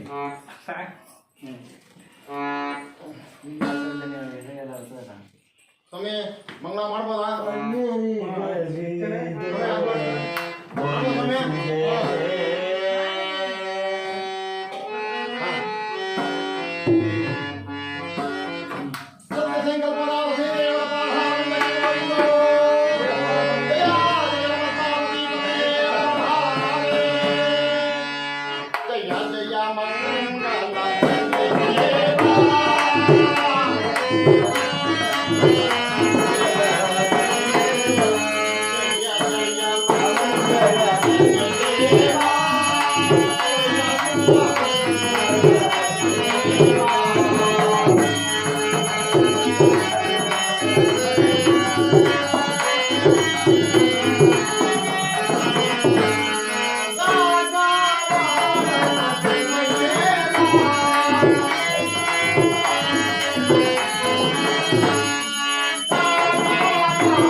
ಬಟ್ಟೆ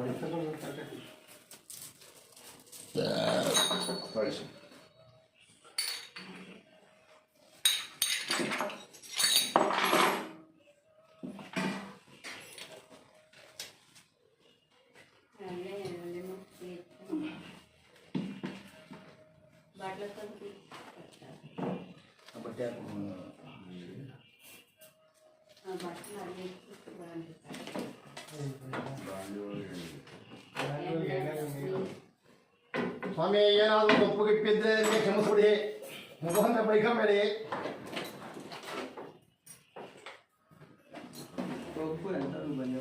ಏನೋ ನಾವು ಹೋದ್ಮೇಲೆ ಅವ್ರು ಬೇಕಂತಾರೆ.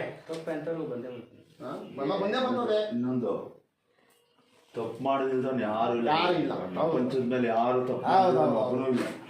ಎಲ್ಲ ತಪ್ಪು ಮಾಡೇ ಮಾಡಿ. ಹೌದು. ಏನು ಗೊತ್ತಾ, ಏನು ಅವ್ರಿಗೆ ಪರಮಾತ್ಮ ಏನೇನು ಕೊಡ್ತಾನೋ ಅಷ್ಟೆಷ್ಟು ಗೊತ್ತಿರ್ತದೆ ಅಷ್ಟೇ. ಭಗವಂತ ಏನೇನು ಎಷ್ಟೆಷ್ಟು ಕೊಟ್ಟಿರ್ತಾನೋ ಅಷ್ಟೆಷ್ಟು ಇರ್ತದೆ. ಈಗ ಅದು ಬಾಂಡ್ಲಿ ಯಾವಾಗ ತರ ಸ್ವಾಮಿ? ದೇವಸ್ಥಾನ ಕೊಟ್ಬಿಡಿ. ಹಾ? ದೇವಸ್ಥಾನ ಕೊಟ್ಬಿಡಿ. ಅದನ್ನ ಅದೆಲ್ಲ ಹುರಿದು ಆದ ಮೇಲೆ ದೇವಸ್ಥಾನ ಅದೇನು ಅದೇ ಅದು ನೀವು ಮನೆಗೆ ತರಬೇಡಿ. ಅವೆರಡೂ ದೇವಸ್ಥಾನಕ್ಕೆ ಕೊಟ್ಬಿಡಿ.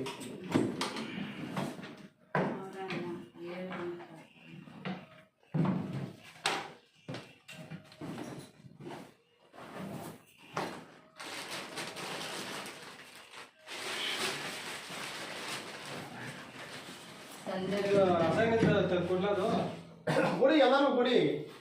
ಇಲ್ಲ ಕೊಡ್ತೀರಾ ಮಾಡಿ ಎಲ್ಲ ಪ್ರಸಾದ ಕೊಡಲೇಬೇಕಲ್ಲ, ವಿನಿಯೋಗ ಮಾಡಲೇಬೇಕಲ್ಲ. ಅದು ನೀವು ಸೇರಿ ಸ್ವಾಮಿ, ನಾವೇನು ಹೇಳಕ್ಕೋಲ್ಲ. ನಮ್ಮ ಕತೆ ಮುಗೀತಷ್ಟೇ. ಹೇಳ್ಬೇಕು ನಮಗೆ ಅಲ್ಲ ನಮ್ಗೇನು ನಮ್ಮ ಇಲ್ಲಿ ಕಡೆ ನಮ್ದು ಕರ್ತವ್ಯ ಮುಗೀತು. ಇನ್ನು ಎಲ್ಲ ಮಾಡ್ಸೋದು ಏನು ಬೆಳೆಸಿ ಎಲ್ಲ ಮಾಡ್ತಿದ್ವಿ. ನಿಮ್ದು ಇಲ್ಲ ಎಲ್ಲಾನು ಹೇಳ್ಬೇಕು. ಪೂಜೆ ಎಲ್ಲಾರ್ದು ಆಯ್ತಾ? ಫೋಟೋ ಕಳಿಸ್ತೀನಿ.